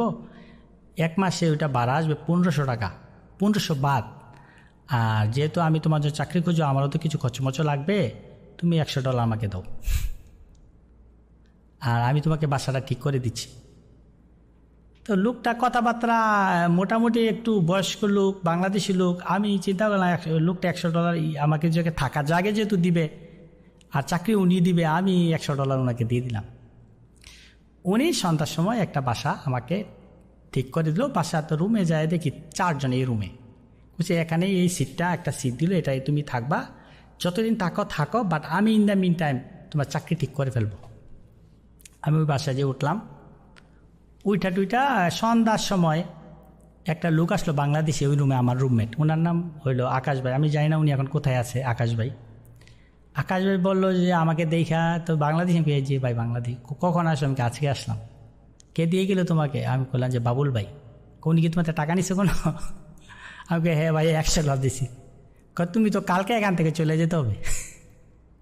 আমাকে কেন ভাই? কই $100 নিয়ে গেছে, আর যে তোমাকে আজকে উঠাইছে উনি শুধু আজকে ভাড়াটাই দিছে, তোমার আগামীকালে ভাড়াটা উনি তোমাকে দিবে না, মালিকই তোমাকে এসে বলবে যে তুমি ভাড়া কই তোমার। আমি বললাম তাহলে মহাবিপদ। তখন আকাশ ভাই বললো ভাইয়া তুমি কীভাবে আসো? আমি টোটাল জিনিসটা তাকে বললাম। আকাশ ভাই খুবই দুঃখ পাইল, বললো যে আমিও জীবনে কষ্ট করছি, এখানে আসছি, আমি এরকম পড়ছি, তুমি তো ওনাকে ভুল করছো বিশ্বাস করে। এই লোকটা এখন থাইল্যান্ড নাই, থাইল্যান্ড সরকার তাকে আপনার পার্মানেন্টলি তাকে ব্যান করে দিছে। এই চিট্টারি করতো, মানুষ কমপ্লেন করে, এখন সে পার্মানেন্টলি ব্যান থাইল্যান্ড থেকে, এখন সে আর থাইল্যান্ডে নাই। জানি না সে দেখবে কিনা আমার ভিডিওটা। তখন এই আকাশ ভাই আমাকে খুব সাপোর্ট দিছে। তখন তো আমি জিরো ডাইরেক্ট, আবার আমার 300 বাতের মাঝে তো রাত্রেবেলা খাইছি, খাইতে তো 150 বাত আছে। তখন এই আকাশ ভাই আমাকে বললো যে তুমি টেনশন করো না, আমি দেখি তোমার জন্য কিছু করা যায় কিনা। তাই আকাশ ভাই বললো সমস্যা নাই, তুমি ওই লোকের কাছে আজ যায় না, যাইলে তুমি আবার বেজালে পড়বা, যা গেছে গা, হে এখানে থাকে একটু মাফিয়া চক্র ওরা, তুমি ওর কাছে টাকার জন্য কি আর যা না তুমি এখানেই থাকতে পারবে না। এটা উনি বইলা দিল, তো ওনার কাছে আর তুমি যাইবই না। তা আমি ঠিক আছে আর যাব না। আকাশ ভাই তখন আমাকে বলল পরের দিন যে একটা রেস্টুরেন্ট আছে ওইখানে তুমি যাও, ওইখানে একটা ছেলে আছে ও চলে যাবে, একটা লোক লাগবে, আমি খবর পাইছি। তখন আমি গেলাম, ওইটা বামগড় হসপিটালের ঠিক পাশে রেস্টুরেন্টটা। তখন আকাশ ভাই বইলা দিচ্ছে মালিককে যে একটা ছেলে আসবে, আপনি দেখেন। তখন যাই হোক আমি সকাল 10টার সময় চলে গেছি ওইখানে। তো মালিক আমি সকাল 10টায় গেছি, কিন্তু মালিক নামছে হইল বিকেল 2টায়। সকাল 10টাতে তখন হলো রমজান মাস। মালিক 2টায় নামছে, নামার পরে তা আমি বসে রয়েছি বারান্দায়। মালিক আইসা কয় তুমি কেন আসছো, তুমি কে? আমার জীবনে তো জানানো, তো 2টার সময় নামছে, উনি উপরে বাসা, রেস্টুরেন্ট উপরে বাসা, তুমি কে? আমি বললাম যে আকাশ ভাই ওই যে ফাউরাতে থাকে, উনি আপনার কাছে পাঠাইছে একটা জবের জন্য। জব করতে আসছো? আমি কত বসো। এই যে উনি বসাইলো, এরপর ইফতারির সময় গেল। ওই থাইল্যান্ডে দেখবেন কিছু কিছু রেস্টুরেন্টে ইফতারিটা ফ্রি খাওয়ায়। থাইল্যান্ডে মোস্ট অফ দ্য রেস্টুরেন্ট বাংলাদেশিরা ফ্রি খাওয়ায় ইফতারিটা, তখন উনিও দেখলাম ফ্রি ইফতারি খাওয়ায়। তা আমি ইফতারি করলাম। উনি 10টা পর্যন্ত উনি কোনো কথা বলে না। 10টার সময় আমি আবার গেলাম যে ভাই কিছু বলবেন? কয় যে লোক তো আমার দরকার, কিন্তু বাঙালি পোলাপান তো আমি রাখতে চাই না, ওরা কিছু শিখলে এখান থেকে চলে যায়। তো ঠিক আছে, সমস্যা নাই, তুমি তাইলে আমি 1 মাস দেখি তোমাকে, 1 মাস পরে আমি তোমাকে স্যালারি মেলায় চিন্তা ভাবনা করবো। তা আমি বললাম যে ভাই আপনি 1 মাস দেখবেন, আমার ভিসার মেয়াদ আছে আর মাত্র 1 মাস। 1 মাসে ভিসা না হইলে আমি কিভাবে আমি ইয়ে করবো? আর ভিসা করতে তো 15,000 বাত লাগবো। 15,000 বাত আছে তোমার কাছে? আমাকে এই কথা বললো। আমি বললাম যে আমার কাছে তো 15,000 বাত নাই, আপনি যদি একটু করে দিতেন, আপনি দরকার হলে যতদিন পর্যন্ত টাকা শেষ না হয় আপনি এই স্যালারি থেকে আপনি এটা কাইটে নিয়েন। এই কথা ওনাকে বললাম। আচ্ছা ঠিক আছে, ইয়ে করো, কাঠপুস্তক লইয়া উপরে উঠো, উপরে লেবারদের একটা রুম আছে ওইখানে থাকো। উঠছি। আর কালকে সকালে 7টায় আসবা, 7টার সময় আইসা টেবিল আগে মুছবা, মুছা টুইছে এরপরে তুমি কাজ শুরু করে দাও। ঠিক আছে, উপরে উঠে গেলাম। 7টার সময় সকালে আসলাম ঘুম থেকে, উইটা আইসা সব টেবিল সব মুছাম। মুছতে 2 দিন আমি কাজ টাজ করলাম। তখন সকাল 7টার সময় আমি আসলাম, আমি আবার রাত 2টার সময় গেলাম। তাহলে কত ঘন্টা আমি লেবার দিলাম হিসাব করেন। সকাল 7টা থেকে রাত 2টা, কোনো রেস্ট নাই। 2 দিন পরে উনি আমাকে বললো তোমার পাসপোর্ট দাও।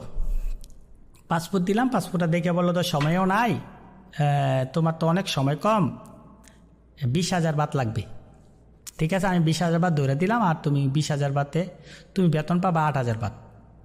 তো 20,000 বাত হইতে 3 8 24, তুমি 3 মাস সময় লাগবে তোমার বেতনের পরে তুমি ইয়ে করবা, তারপর তোমার থেকে স্যালারি আমি দিব, কোনো সমস্যা নাই।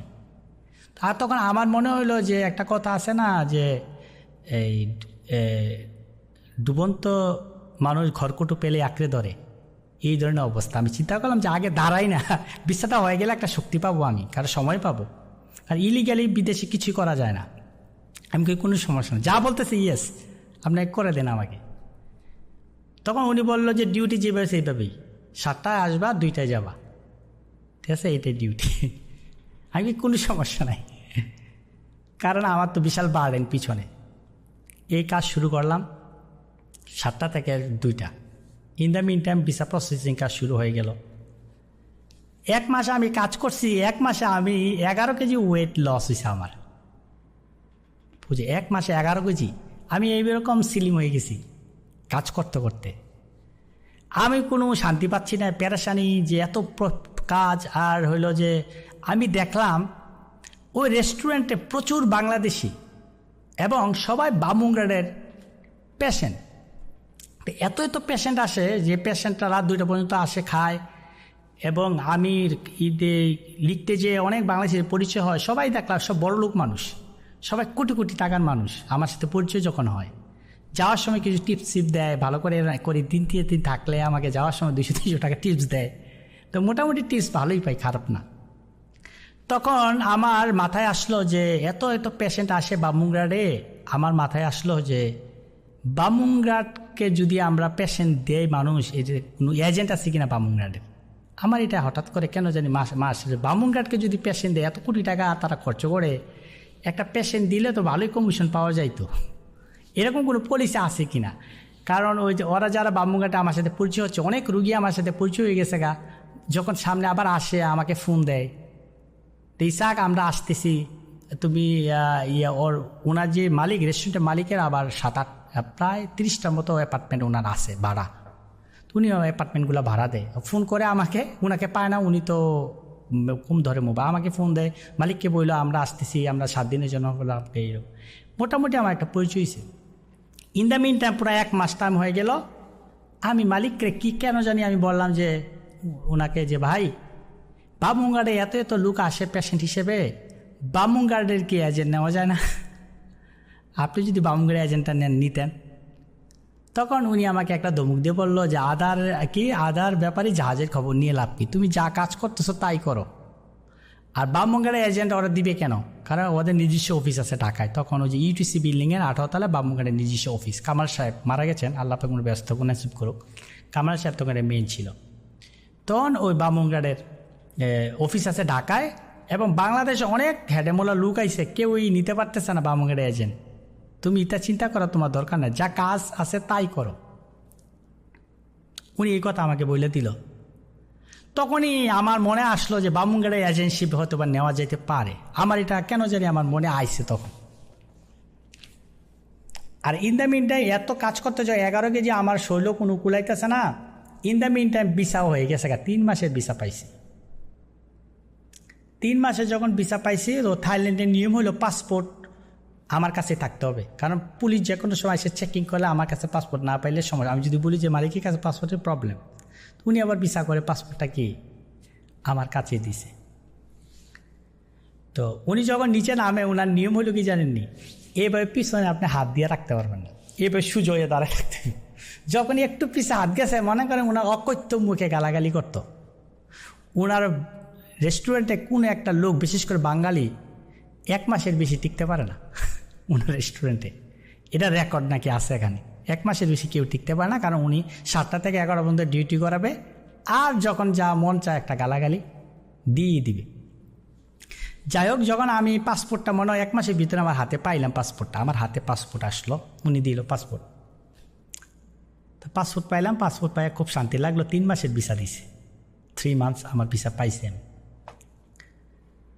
তখন ইন দ্য মিন টাইম 2012 সালের ডিসেম্বর আমার দাদি মারা গেছে। আমার দাদি মারা গেছে। আমার দাদি আবার আমাকে খুব আদর করতো। আমি শুনলে আমার কান্নাকাটি। তখন আমি চিন্তা করলাম যে যেহেতু ভিসা পাইছি, আমি দেশে যাব। আমার এটা মনে আসলো যে আমি দেশে যাব। তখন ওনাকে বললাম যে ভাই, আমার দাদি মারা গেছে, আমি দেশে যাব। তখন উনি অকথ্য ভাষায় যা গালাগালি আছে করছে, যে তুই আইসত 1 মাস হয়েছে, ভিসা লাগাইছে আমি, টাকা পয়সা, তুই বাসা জেলে ভাগলি, এই সেই অনেক অকথ্য ভাষায় গালাগালি। যাই হোক, আমি এই গালাগালি শূন্য আমার শৈলে আসলো যে না, ওকে বলা যাবে না, ওকে না বলে আমি চলে যাব। আমার দাদি মারা গেছে, আমার আর সহ্য হইতেছে না। তখন আমি একটা সিদ্ধান্ত নিলাম যে আমি এখান থেকে চলে যাই। তখন একদিন গাটি বুঝে ভাইন্দা আমি এখান থেকে চলে আসে পড়ছি। টিকিট কাটছি হলো ওই যে আমি টিপস পাইছি না, আমার মোটামুটি ভালোই টাকা আমার কাছে 10-12 হাজার বার জমছে টিপস পাইয়া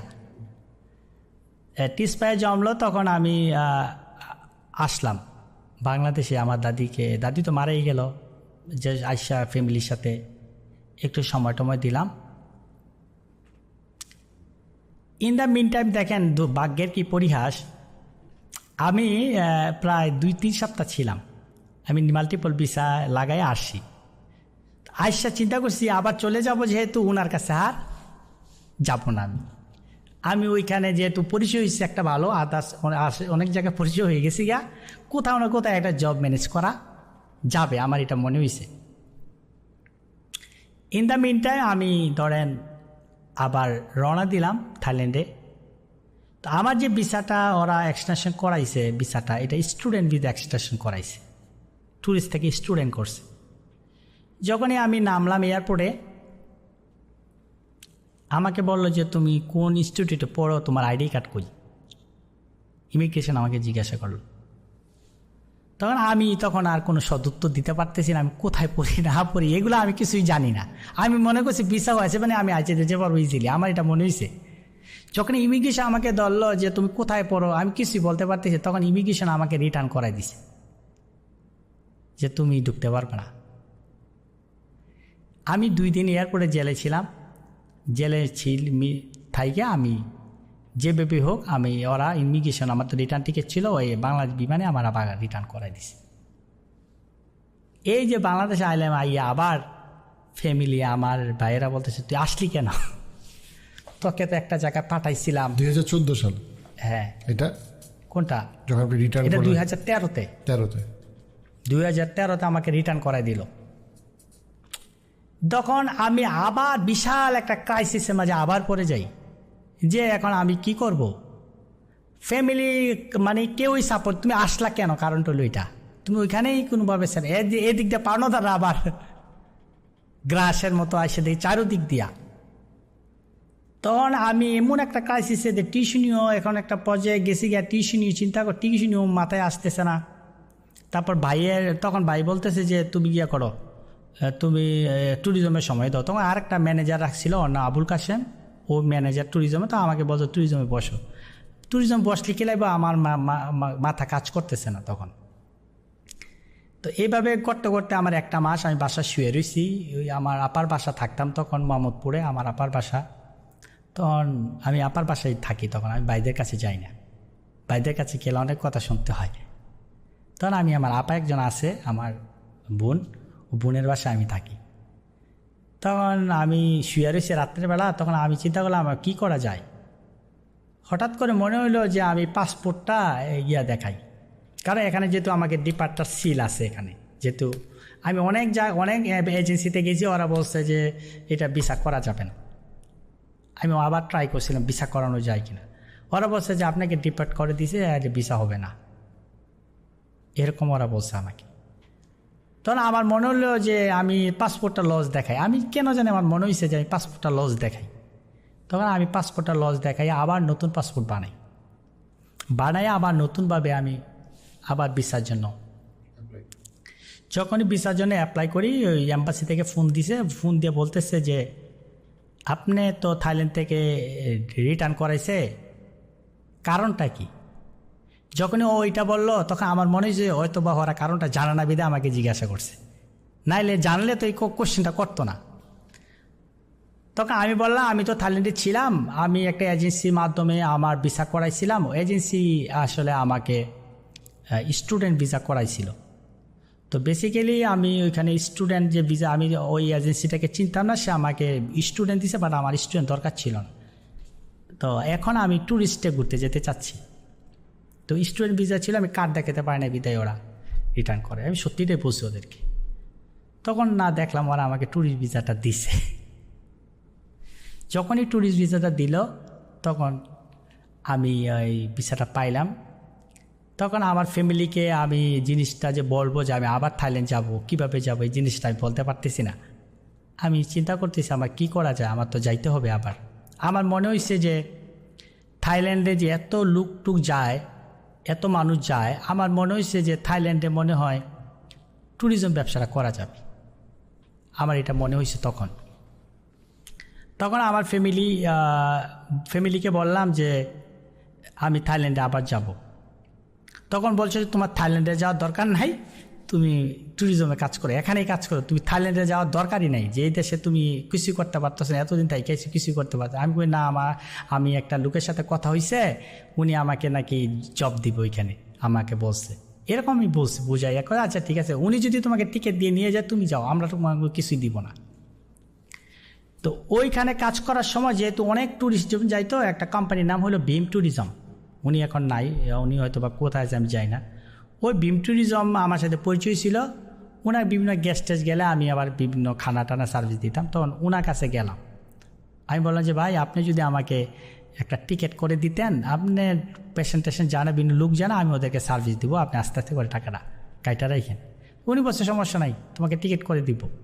ওই বিম ট্যুরিজম আমাকে একটা টিকিট করে দেয়, আর ওইখানে যেহেতু আমাকে ডলার দেখাইতে হবে, তো ওইখানে যারা পেশেন্টরা যারা করে রুগী দেখাইতে যায়, তো ওনারা ধরেন ওই আমার একটা ভালো পরিচয় হয়েছে, ওইখানে এক ভাই আছে, উনি অনেক বড় ব্যবসায়ী। তখন ওনার সাথে আমার একটা ভালো আন্ডারস্ট্যান্ডিং, উনি ওখানেই থাকে। তো ওনাকে ফোন দিলেন যে ভাই আমি তো থাইল্যান্ডে আসবো, আমার তো টাকা পয়সা নাই, আপনি কি আমাকে একটু $500 আমাকে দিতে পারবেন? আমি আসছি, আপনাকে দিয়ে দিব। আপনি কবে আসতেছেন? আমি টিকিটটা পাঠাইলাম। ঠিক আছে, আপনি আমার অফিসে যান, আমার ভাই কাছ থেকে $500 নিয়ে আসেন, এয়ারপোর্টে দেখাইতে হবে। তো ওই সময় আমাকে কার্ড দেখাতে পারছি না, আবার ওরা ডলার দেখতে চাইছিল, আমি ডলারটা দেখাই দেবে, দুইটা ফল্টের কারণে আমাকে রিটার্ন করে দিছে। তখন ওনার ভাইয়ের অফিসে ওই যে পল্টনে গেলাম, যে উনি আমাকে $500 ক্যাশ দিল, আমি এটা দেখাই আবার থাইল্যান্ডে যাই। এই থাইল্যান্ডে যেই আমি প্রথমে যাই একটা কোম্পানি করি, কোম্পানিটার নাম হলো আপনার ডিসকভার থাইল্যান্ড কোম্পানি লিমিটেড। যেহেতু আমার ভাইয়েরা ডিসকভার বাংলাদেশ করছে, তো ওই মিলে আমি লয়ার বলতে কী কোম্পানি করলো? আমি বললাম আমি ট্যুরিজম করবো। কোম্পানির নাম কি? আমি বললাম যে ডিসকভার থাইল্যান্ড কোম্পানি লিমিটেড। কারণ ডিসকভার থাইল্যান্ড এই নাম তো তুমি পাবা না, এটা তো ভেরি কমন নাম। আমি পাই না কি না যাই না, আপনি ট্রাই করে দেখেন। পরের দিন বলল যে নামটা অ্যাভেলেবেল আছে। তখন আমি ডিসকভার থাইল্যান্ড কোম্পানি করে আমি কাজ শুরু করি আবার থাইল্যান্ডে। তখন আমি কি করলাম, বাংলাদেশের একটা অ্যাসোসিয়েশন আছে ট্যুরিজমের, নাম হলো TOAB, tour operator association of Bangladesh. এই তোয়াবের ডাইরেক্টরি থেকে আমি তোয়াবের সব মেম্বারদের ইমেল কালেক্ট করি, আমি ইমেল করি সব মেম্বারদেরকে যে আমি একজন বাংলাদেশি, আমার কোম্পানির নাম ডিসকভার থাইল্যান্ড কোম্পানি লিমিটেড, আপনারা যদি চান ট্যুর রিলেটেড কাজ করতে আপনি আমার সাথে যোগাযোগ করতে পারেন। আমি কিছু সার্ভিস লিখে দিলাম, আমি সবাইকে ইমেল করলাম। প্রতিদিন আমি তার 3000 মেম্বার আছে, তো প্রতিদিন 100 করে ইমেল, প্রতিদিন 100 করে ইমেল। তো মোটামুটি একটা পরিচিতি আমি পেয়ে গেলাম মার্কেটে। তারা আমাকে ট্যুরিস্ট দিতে থাকলো। তো ট্যুরিস্ট দিতেছে, কাজ করতেছি, ট্যুরিস্ট দিয়ে কাজ করতেছি। এছাড়া আমি 2014 সাল থেকে 2015 সালে একটানা 1 বছর আমি আর দেশে আসিনি। এই discover Bangladesh discover Thailand tourism company নিয়ে আমি কাজ শুরু করি। আলহামদুলিল্লাহ 2014 সাল থেকে আমি মোটামুটি আমার যে ঋণ ছিল আমি সব কাভার করছি। 25 লক্ষ টাকা যে ঋণ ছিল। ডিসকভার থাইল্যান্ডে মূলত টুরিস্টরা কি স্বাস্থ্যর জন্য? না, তারা আমি যখন কাজ শুরু করতাম তারা আসলে আপনার যেটাকে বলে অ্যামিউজমেন্ট, তারপর ঘোরাঘুরি, এগুলাই বেশি আমি পাইতাম।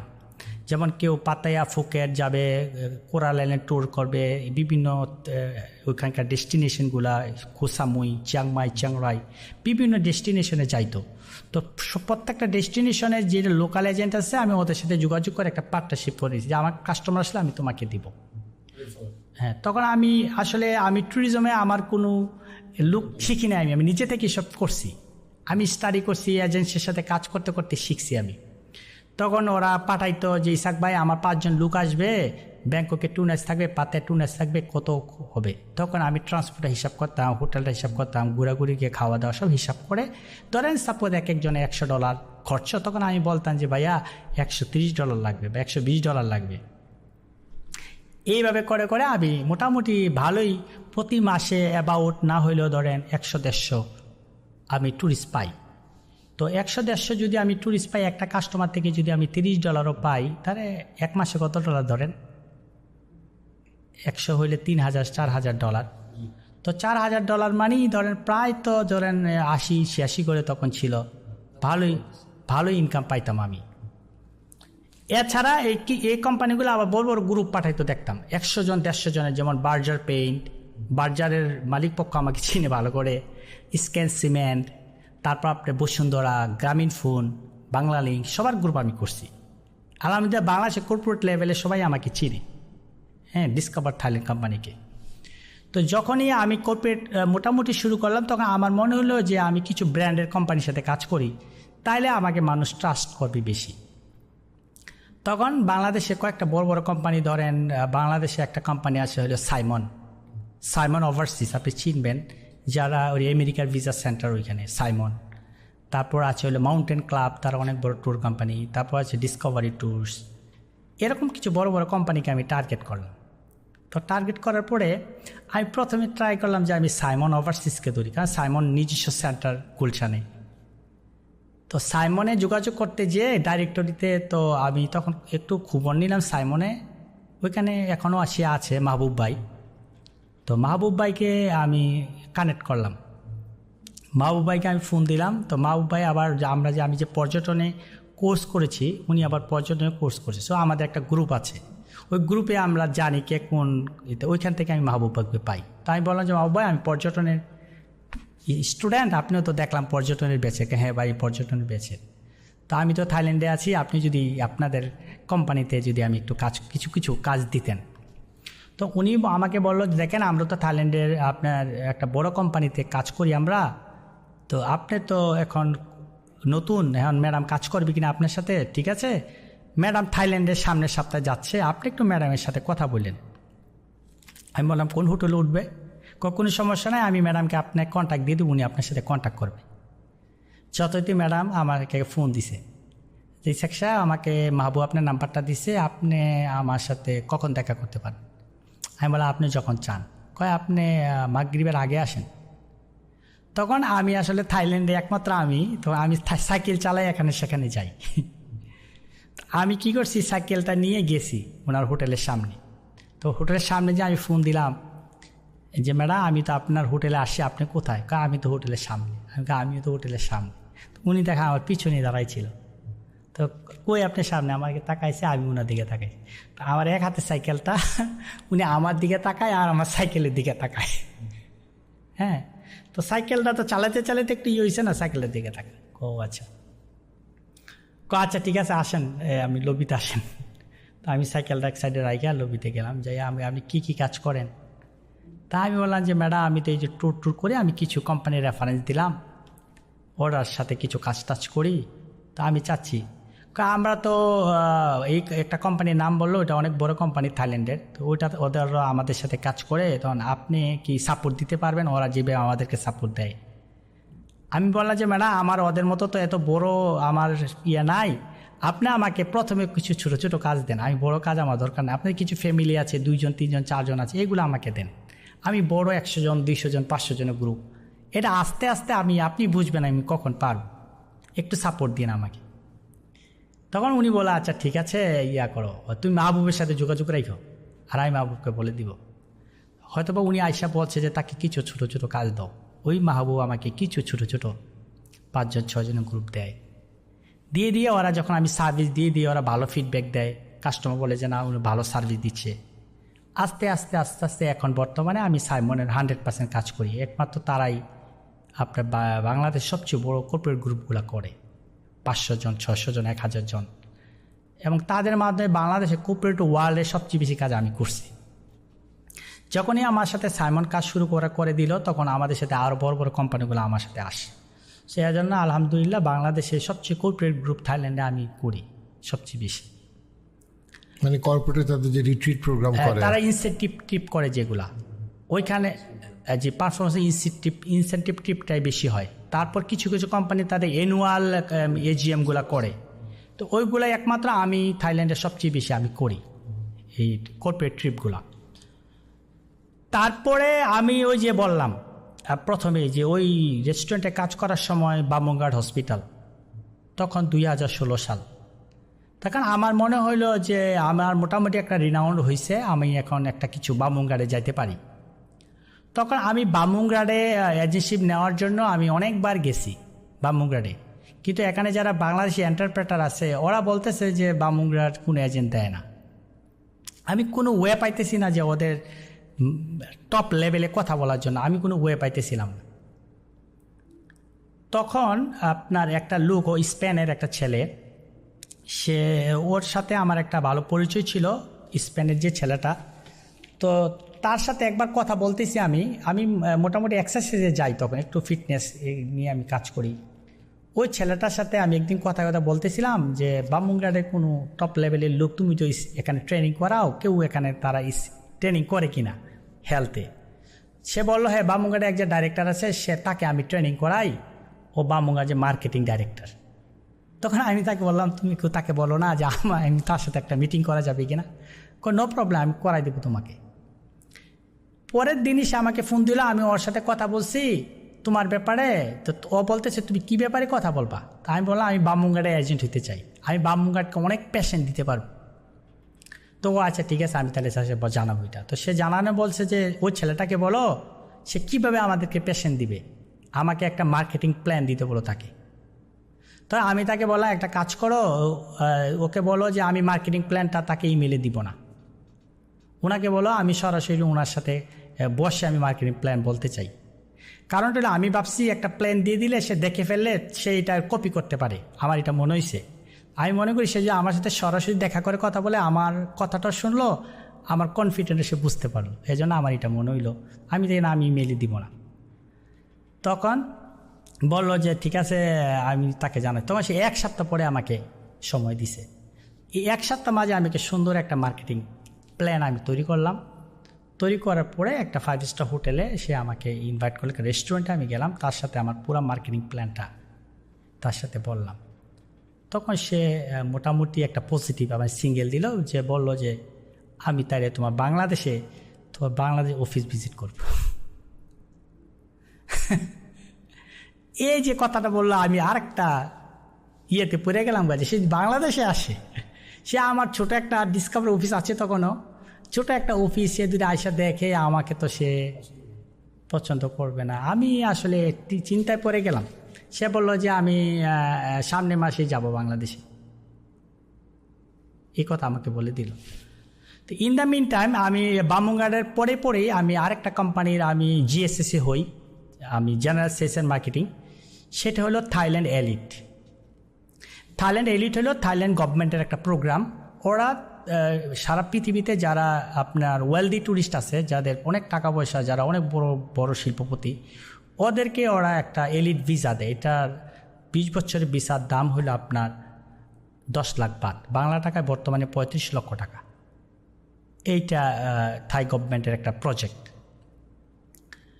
তো এই প্রজেক্টটা আমি যখনই থাইল্যান্ডে আমি কাজ করি ট্যুরিস্টদেরকে, অনেক ট্যুরিস্ট পাইছি, দেখলাম যে ওরা 20 বছরের ভিসা নেয়। তো ইন দ্য মিন টাইম আমার কাছে একটা কোয়েরি আসছে। আমি যেহেতু ট্যুরিস্ট নিয়ে কাজ করি, আমার সাথে একটা কোয়েরি আসছে যে ভাইয়া তুমি কি এলিট ভিসা করে দিতে পারবা, আমাকে কোয়েরিটা করছে একজনে।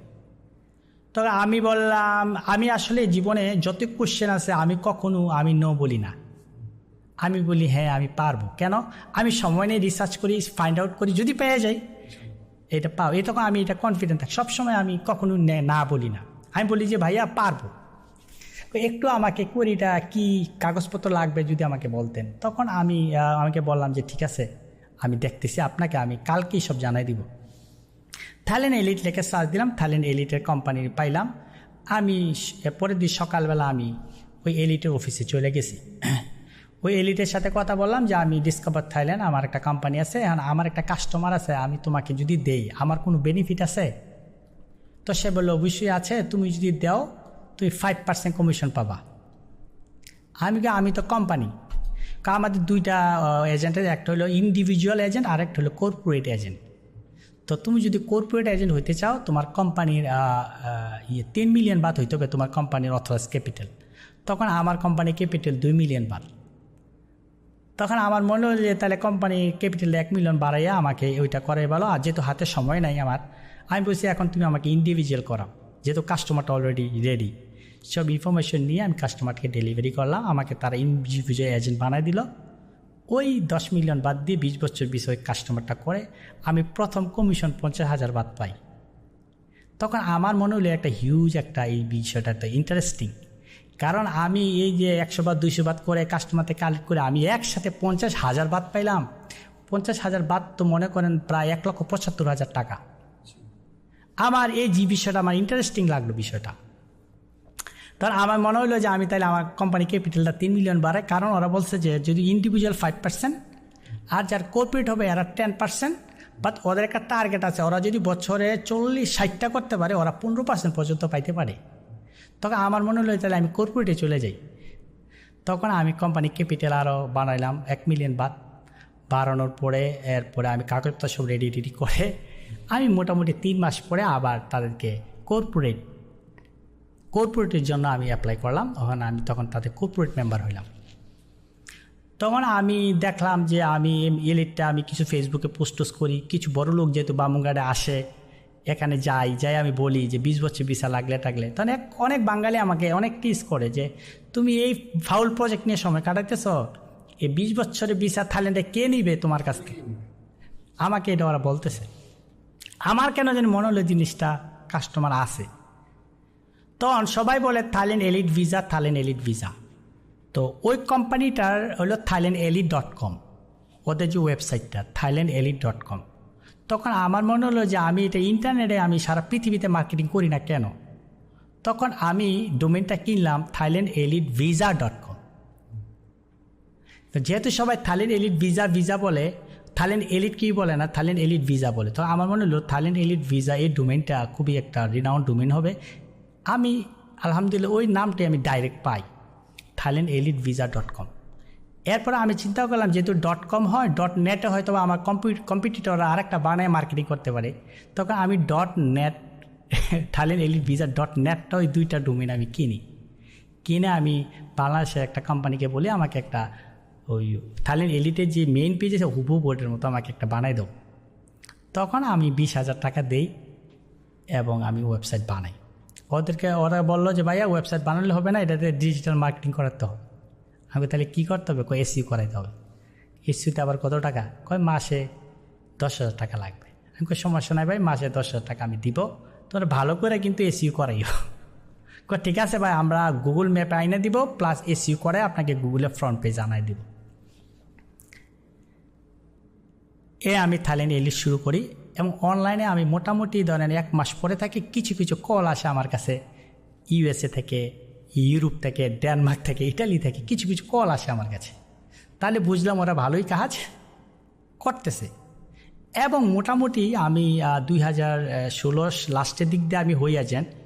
17 সালে আসিয়া আমি ধরেন এবারে মাসে 2-3টা পাই এই অনলাইন থেকে, এবং বছরে আমি অ্যাবাউট ধরেন 10-12টা পাই। 2019 সালের দিকে আইসা আস্তে আস্তে এলিটটাও গ্রো করতেছে, এদিকটা আমার ডিসকভার থাইল্যান্ডও আছে। 2017 সালে আইসা আমার মনে হইল যে বামুনঘাটের পেশেন্ট আসে না, মনে হয় আরও অনেক হসপিটালে আমি দেখলাম, ব্যাংকক হসপিটালে যায়, সামিতিবেজ হসপিটালে যায়, পায়েথে 1-এ যায়, পায়েথে 2-তে যায়, পাউলুতে যায়। আমি দেখলাম যে অনেক হসপিটালেই রুগীরা যায়। আমার এটা মনে হইল, আমি বললাম কেন আমি শুধু বামুনঘাট নিয়ে কাজ করি। তখন আমার ভাই এটা বামুনঘাট মার্কেটিং করে। বামুনঘাটটা কীভাবে নিলাম, এটা একটা বিশাল ইন্টারেস্টিং বিষয় বামুনঘাট হসপিটালটা। কারণ আমি চিন্তা যদি বামুনঘাট আমার সাথে চলে আসে, আমার আর কোনো দিকে তাকাইতে হবে না, এই রুগী সব বামুনঘাটেই যায়। এই বামুনঘাট সে আমার অফিসে আসবে ভিজিট করতে, তখন আমার মাথা খুব টেনশন কীভাবে আমি বামুনঘাটকে নিব। তখন আমার এক এলিট মেম্বার, উনি বাংলাদেশের, ওনার নামটা আমি বলবো না এখানে, কারণ উনি বাংলাদেশের একজন অনেক বড় শিল্পপতি। তো আমি স্যারকে সবসময়, স্যার যেহেতু আমার মেম্বার, এলিট মেম্বার, উনাকে এয়ারপোর্ট থেকে আমি পিক আপ করি। আমি গাড়ি ড্রাইভ করি নিজে, যেহেতু আমি কাস্টমার নিয়ে আগে যাইতাম, এখন ড্রাইভ করি না, এখন তো আমার লোক আছে। তো আমি ড্রাইভ করি, স্যার আমার পাশে বসে থাকি, এবং স্যার খুবই ভালো মানুষ। আমি স্যারকে in the meantime sir থাইল্যান্ডে গেছে। ইন দ্য মিন টাইম যখনই স্যার থাইল্যান্ডে গেল, আমি তখন গাড়ি ড্রাইভ করতেছি আর স্যারকে বলতেছি যে স্যার কিন্তু ট্রিটমেন্টের জন্য বামুনঘাটে যায়। আমি বললাম যে স্যার, আপনি যে বামুনঘাটে ট্রিটমেন্ট করেন কীরকম খরচ করেন? স্যার বললাম প্রতিবার আসলেই স্যার 2-3 লাখ বাদ চলে যায়। আমি বললাম স্যার, আমি যদি বামুনঘাটে এজেন্ট হই, এই যে আপনি 3 লাখ বাদ খরচ করলেন স্যার, আমি 30,000 বাদ কমিশন পাবো। কী বলো, বামুনঘাট কমিশন দেয়? আমি কই জি স্যার, বামুনঘাটের সাথে আমার কথা হয়েছে, ওরা বলছে যে যদি আমরা এজেন্সি দিব, ওরা ঢাকাতে ভিজিট করবে। তো স্যার আমার তো ঢাকা অফিস নাই স্যার, আপনি যদি আমাকে একটু হেল্প করতেন। কী ধরনের হেল্প করবো বলো? আমি বললাম যে স্যার, আপনি বামুনঘাটের এজেন্টটা স্যার আপনি নেন, আপনার যেহেতু বড় কোম্পানি, আপনি একটা উইং রাখলেন, আমি থাইল্যান্ডে আপনার এই পেশেন্টগুলোকে সার্ভিস দিলাম, ঠিক আছে, আপনি কোম্পানি 50%, আমি 50% পাইলাম, তাহলে এটা আমার জন্য স্যার সুবিধা হয়। কোনো সমস্যা নাই, বামুনঘাটকে তাহলে আমি নিজে নিব, তুমি বামুনঘাটকে আমার অফিসে পাঠিয়ে দিবা। এই স্যারের একটা রেসপন্স আমি পেয়ে গেলাম। তখনই আমি যোগাযোগ করলাম যে তুমি কবে যাবা। তখন সে একটা ডেট দিল যে আমি এই ডেটে যাব। তো আমি স্যারকে বলে দিলাম, স্যার বললো ঠিক আছে, আমি সব অ্যারেঞ্জমেন্ট লাগবো। তখন ওরা নামলো এয়ারপোর্টে। স্যারে মোটামুটি বড় শিল্পপতি। স্যার কী হলো, ওদেরকে ভালোভাবে একটা গ্রিটিংস দিল। স্যারে খাওয়াইলো, আপনার লিমেরিডিয়ানে রাখলো, রাইখা টাইখা তার স্যারের পজিশন থেকে হেরা ইমপ্রেসড হয়ে গেছে গা। যাই আমাকে ফোন দিল যে আমরা তোমাদের সাথে এগ্রিমেন্ট করব। আলহামদুলিল্লাহ কইলাম, আল্লাহকে শুক্রিয়া। ওরা তখন আমি স্যারকে বললাম যে স্যার সব ঠিক আছে, ওরা ইয়ে করবে, কোনো সমস্যা নাই ইসাক। স্যারের একজন পিএ ছিল, তো বলল যে তুমি যদি আমাকে কখনো না পাও, আমি তো বিভিন্ন দেশে থাকি, আমার পিএসের সাথে সবসময় যোগাযোগ করবা, কোনো সমস্যা নাই, আমার পিএস সব ইমেল টিমেল এভরিথিং করবে। তো বামুঘাট কী করলো, একটা ড্রাফট এগ্রিমেন্ট পাঠালো স্যারকে।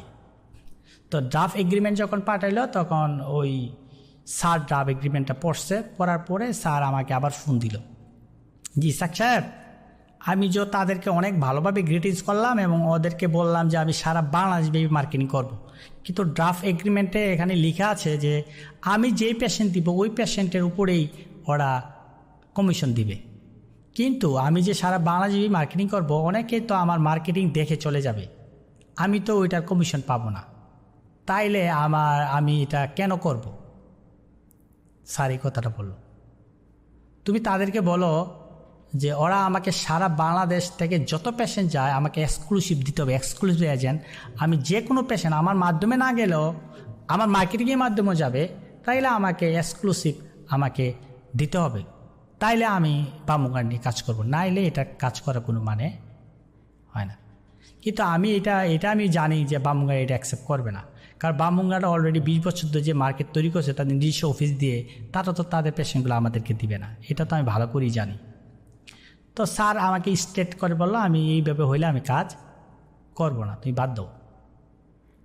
আর ওনারা শিল্পপতি, আমি তো ওনার কথাতে ইয়ে করতে পারি না।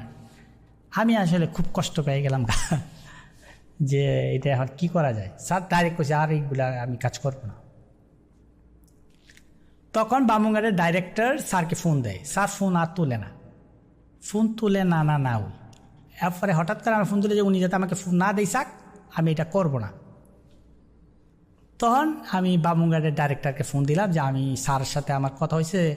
তখন আমি জিনিসটা একটু অন্যভাবে বুঝালাম তাকে, যে দেখো স্যার অনেক বড় কোম্পানি, স্যার খুবই ব্যস্ত থাকে, তুমি স্যারকে এত ফোন দিও না, তুমি সরাসরি আমার সাথে যোগাযোগ করবা, আর স্যার বিভিন্ন দেশে থাকে, একটা কাজ করো,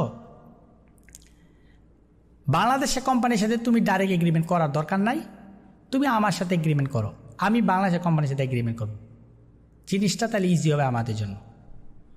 তখন সে বললো ঠিক, এটা তো আরও ভালো হয়, তাহলে আমি তোমার সাথে সব নেগোসিয়েট করলাম, তুমি বাংলাদেশ হ্যান্ডেল করবে। তখন সে আমার এক কথাতে রাজি হয়ে গেল।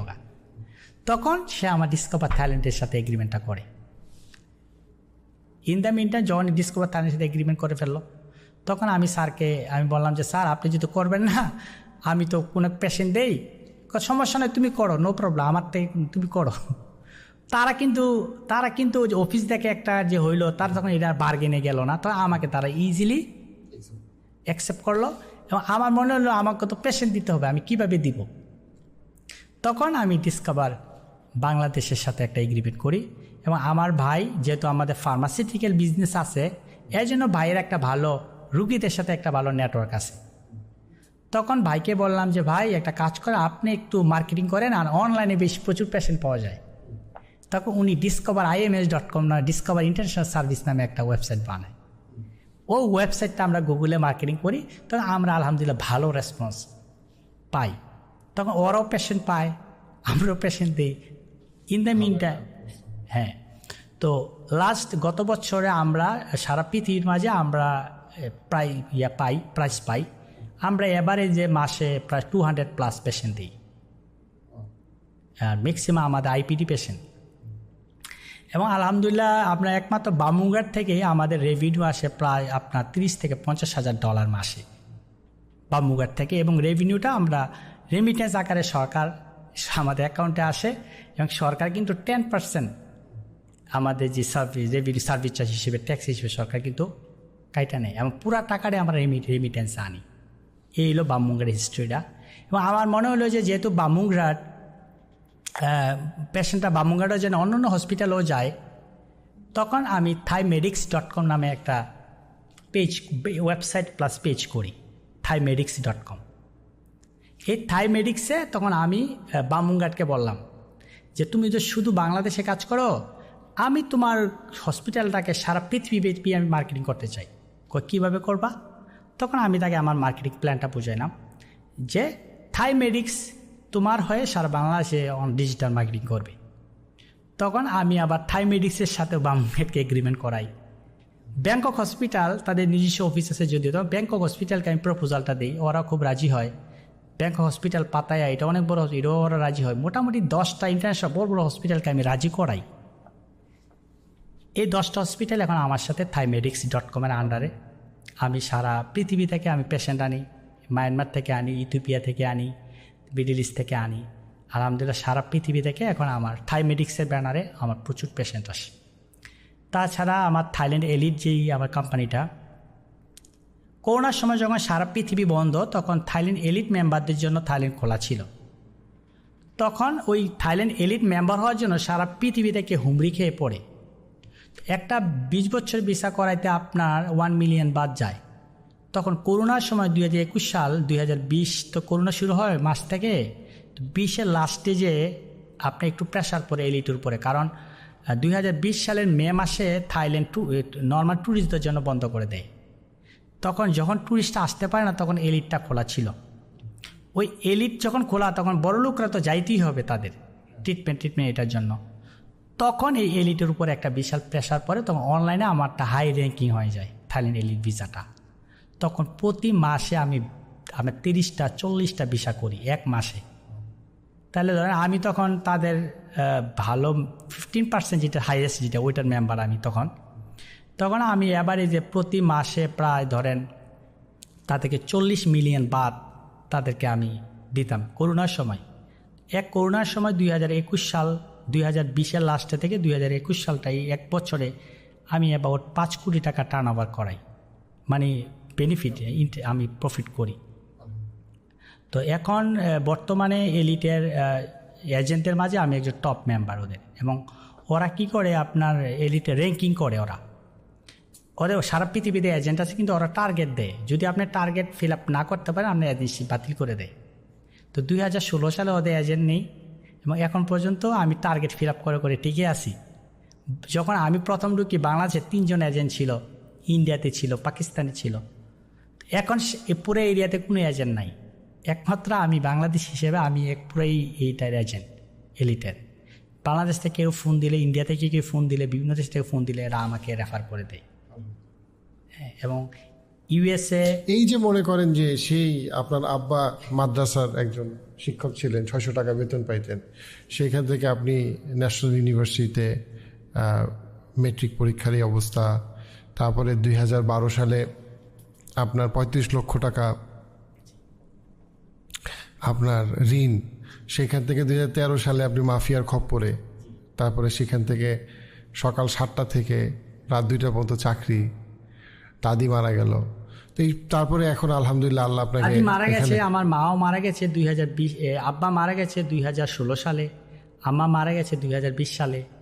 আমার মাকে আমি থাইল্যান্ডে নিয়েছি 3-4 বার ট্রিটমেন্টের জন্য। আমার ক্যান্সার হয়েছিল। তো আমার বাবা যখন মারা যায় 2016 সালে, তখন আমাদেরকে আমার বাবা মাত্র 4 শতক জায়গা দিয়ে গেছে। 4 শতক জায়গা আমরা 6 ভাইকে দিছে। আমার বাবা যখন মারা যায়, তো আলহামদুলিল্লাহ এখন আমাদের বাড়িতে যদি যান, আমি অলরেডি আমার নিজেই আমি প্রায় 15 বিঘা জমি নিছি আমি আমার বাড়িতে। আমার ভাই বোন ফ্যামিলি টেলি মিলে এবার সব মিলে না হলেও আমাদের অ্যাবাউট 30 বিঘা জমি আছে এখন। এবং আমি খুবই গ্রামপ্রেমিক। আমি অনেক, গ্রাম কোথায়? আমাদের কুমিল্লা মুরাদনগর। আমি গ্রামে আমি কৃষি কাজ করি। আমি যদিও বিদেশে থাকি, আমি গ্রামে আমার কৃষি কাজ করি। আমি ধান করি। যে গতকালও আমি প্রায় একটা 4 বিঘা জমি ধান করছি। আমি এখানে প্রায় ধরেন 35 মণ ধান পাইছি। ধান আমি নিজে সিদ্ধ করে ঘুরাইয়া সিদ্ধ করাইয়া, তারপর গতকাল সব চুড়াইয়া আমি দামে ভর্তি করে দিয়ে আসি। এমনি এই যে পুরো জার্নিটাতে এখানে ডেফিনেটলি এটা একটা অসাধারণ জার্নি, কিন্তু মানে এখানে আপনি টোটাল জায়গাটা আপনার কাছে কী মনে হয় যে এই যে মনে করেন মানসিক শক্তিটা, এখানে আপনার ধর্মবোধ, আল্লাহর রহমত, তারপরে আপনার নিজের ধৈর্য, কোন বিষয়গুলো আপনার কাছে বেশি মনে হয় আপনাকে হেল্প করছে বা কাজ করছে? আসলে কি ধরেন আমি সব সময় আমি কোন জিনিসটা আমি ভিতরে কাজ করতে সবচেয়ে বেশি, আমি সব সময় চিন্তা করতাম কি ধরেন আমার মনে হয়েছে যে মানুষের জীবন সীমিত সময়, এবং এই সীমিত সময়টা আমি দ্রুত কাজ না করি, দ্রুত নিজেকে এস্টাবলিশ না করি, আমি আমার সুফলটা ভোগ করে যেতে পারবো না। তার আমি প্রচুর কাজ করতাম, আমি এমনও দিন গেছে প্রতিদিন আমি 6 ঘন্টা ঘুম বাদ দিয়ে সারাদিনই আমি কোনো না কোনো পরিশ্রম, কোনো না কোনো কাজ, কোনো আইডিয়া, কোনো বিজনেস নিয়ে আমি চিন্তা করতাম। তা আলহামদুলিল্লাহ বর্তমানে ধরেন আমি বাংলাদেশে ডিসকভার বাংলাদেশ লিমিটেড আমি ডাইরেক্টর, বাংলাদেশে global trade tourism company limited নামে আছে, এটা আমি ম্যানেজিং ডাইরেক্টর। এবং আমি কম্বোডিয়া একটা দেশ আছে, ওরা যেমন থাইল্যান্ড এলিট যে প্রোগ্রামটা চালু করছে 2003 সালে, এইটা দিয়ে থাইল্যান্ড প্রতি বছরে অ্যাবাউট আপনার $10 বিলিয়ন আয় করে। ওরে বাবা! তো এই জিনিসটা যখন মালয়েশিয়া দেখলো, তখন থাইল্যান্ডের পরে কিন্তু মালয়েশিয়া সেকেন্ড হোমটা চালু করে। যখনই মালয়েশিয়া সেকেন্ড হোম চালু করলো, তখন অন্য দেশগুলো চিন্তা করলো থাইল্যান্ডে এত কিছু টাকা নিয়ে যাচ্ছে, আমরা কেন করতেছি না। তখনই কম্বোডিয়া সেকেন্ড হোম নামে একটা প্রোগ্রাম চালু করে। এবং ইন দ্য মিন টাইম এই প্রোগ্রামটা দেখে আপনার সৌদিও চালু করছে প্রিমিয়াম রেসিডেন্সি। জানি সৌদি আরব শুরু করছে, হ্যাঁ, এটা 2019 সালে চালু করছে। হ্যাঁ, আড়াই কোটি টাকা মনে হয়, 8 লাখ রিয়াল, হ্যাঁ, 2.5 কোটি টাকা। তাহলে সৌদি আরব এটা চালু করছে। দেখেন এই যে সৌদি আরব এটা চালু করলো, আমি thepremiumresidence.com নামে আমি কিন্তু ওয়েবসাইট বানাইছি সৌদির জন্য। আমি এটা নিয়ে প্রচুর কাজ করতেছি। আমি প্রিমিয়াম রেসিডেন্স আমি নিজের জন্য দেখতেছিলাম। এনিওয়ে, হ্যাঁ, এটা নিয়ে কিন্তু আমি কাজ করতেছি। তো আশা করি সৌদি গভর্নমেন্টের সাথে ভেরি সুন এটা আমি একটা সমঝোতা স্বাক্ষর করতে পারবো। এটা নিয়ে অনেক কাজ করতেছি আমি, যে প্রিমিয়াম রেসিডেন্সিটা নিয়ে। তাছাড়া কম্বোডিয়া যেটা শুরু করছে, আমি অলরেডি কম্বোডিয়াতে গত সপ্তাহে আমি ভিজিট করে আসছি, ওদের গভর্নমেন্ট লেভেলে কথা বলে আসছি।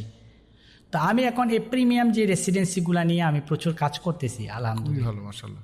দুবাইও তো একটা দুবাই গোল্ডেন ভিসা করছে। আসলে প্রথম এটা শুরু করছে কিন্তু থাইল্যান্ড 2003 সালে, 20 বছর হয়েছে। থাইল্যান্ডের দেখাতে কিন্তু সবাই, যেহেতু আমি ভিসা দিয়ে কোটি টাকা ইনকাম করতে পারতেছি, কেন নয় এই অপরচুনিটি আমরা কেন নিব না? সেটাই, ফ্রি মানি না। তো যেহেতু ওরা একটা মার্কেটিং সিস্টেমে চলে, এজন্য আলহামদুলিল্লাহ যেহেতু আমি থাইল্যান্ডের এলিট নিয়ে কাজ করছি, এটাই প্রথম। এজন্য যে কোনো প্রোগ্রামে যদি আমি ওই গভর্নমেন্টে একটা ইমেল করি, আমাকে অ্যাকসেপ্ট করে নেয়, যে সে থাইল্যান্ড নিয়ে তার একটা বিশাল একটা কমিউনিটি আছে, সারা পৃথিবীতে আছে। তো ওই থিঙ্কিং নিয়ে আমি আলহামদুলিল্লাহ আমি কয়েকটা দেশ নিয়ে কাজ করতেছি। এই যে আপনার মনে করেন যে একভাবে চিন্তা করতে গেলে তো আপনার অনেকগুলো বাধা ছিল, 35 লক্ষ টাকা ঋণ, ন্যাশনাল ইউনিভার্সিটির ছাত্র, মেট্রিকের একটা অবস্থা, আপনার বাবার অনেক টাকা নাই, আপনি অনেক সুন্দর ইংলিশে কথা বলতে পারতেন না, হ্যাঁ, আপনি অনেক কিছু, ঢাকাতে ছিলেন না। মানুষ কি মনে করে যে আমি তো এই কারণে পারবো না, ওই কারণে পারবো না, সেই কারণে পারবো না, এই যে বাধাগুলো আপনি অতিক্রম করলেন, সেটা কিভাবে করলেন আপনি, সহজ কথায়? আমি শুধু একটাই কথাই বলবো, যারা আমাকে শুনতেছে আমি সবাইকে একটা কথাই বলবো, যে পৃথিবীতে যারা বড় হচ্ছে, হাজার হাজার কোটি টাকার মালিক হচ্ছে বা অনেক বড় কিছু করতেছে, ওরা তো মানুষই, তাই না? যেহেতু ওরা মানুষ, আমি আসলে প্রচুর আপনার বই পড়তাম, বিশেষ করে মানসিক উন্নয়নের, ডেল কার্নেগির, নেপোলিয়ান হিল, ঠিক আছে, এই ধরনের অনেক তাদের আমি বই পড়তাম। তো আমি দেখতাম যে ওরা সবসময় একটা কথা বলতো, যে পজিটিভ অ্যাটিটিউড, যে তোমার চিন্তাধারা যদি পজিটিভ থাকে, এমন তোমার একটা জিনিস হলো ইচ্ছা, আরেকটা হলো লক্ষ্য। আমি জিনিসগুলো দুই ভাগে, ইচ্ছা অনেকে ইচ্ছা করে, বাট এটাকে লক্ষ্যে পরিণত করে না। তো ইচ্ছা অনেকেরই আছে যে হোক, কিন্তু এই ইচ্ছাটাকে যারা লক্ষ্যে একটা স্থির করে যে আমি ওই জায়গায় যাইতেই হবে, এটা যদি তার ডিজায়ারটা, যেটাকে বলে ডিজায়ার, আকাঙ্ক্ষাটা যদি শক্তিশালী হয়, সে যে কোনো পজিশন থেকে হোক সে তার ডিজায়ারে পৌঁছতে পারবে। তো এজন্য আমি সবসময় যে কোনো বিষয়ে আমি কি করি, এটাকে লক্ষ্যে পরিণত করি না, আমি ইচ্ছাতে রাখি না যে আমাকে এটা করতেই হবে। যখন বামুনঘাট এসে 2014 সাল থেকে আমি শুরু করছি এটা লক্ষ্যটা চিন্তা করতে আমি 2016 লাস্টে এসে আমি সাকসেস হয়েছি। এটাকে লেগে থাকতে হবে। আমি জাস্ট একটা পড়তেছিলাম আপনার জ্যাকমার একটা ইন্টারভিউতে আমি দেখতেছিলাম, আমি যেহেতু এগুলা নিয়ে দেখি নিজেকে মোটিভেট করার জন্য। তো জ্যাকমা বলতেছে তুমি যদি জীবনে বড় কিছু ব্যবসা করতে চাও, তুমি যদি চিন্তা করো যে 1 বছর পরে আমি প্রফিট নিব, আমি বলবো যে তোমার না যাওয়াই ভালো। যদি বলো যে 2 বছর পরে আমি প্রফিট নিব, তাইলেও বলবো তুমি না যাওয়াই ভালো। যদি তুমি চিন্তা করো যে না 10 বছর পরে আমি প্রফিট নিব, তাহলে আমি চিন্তা করবো ইউ হ্যাভ এ চান্স।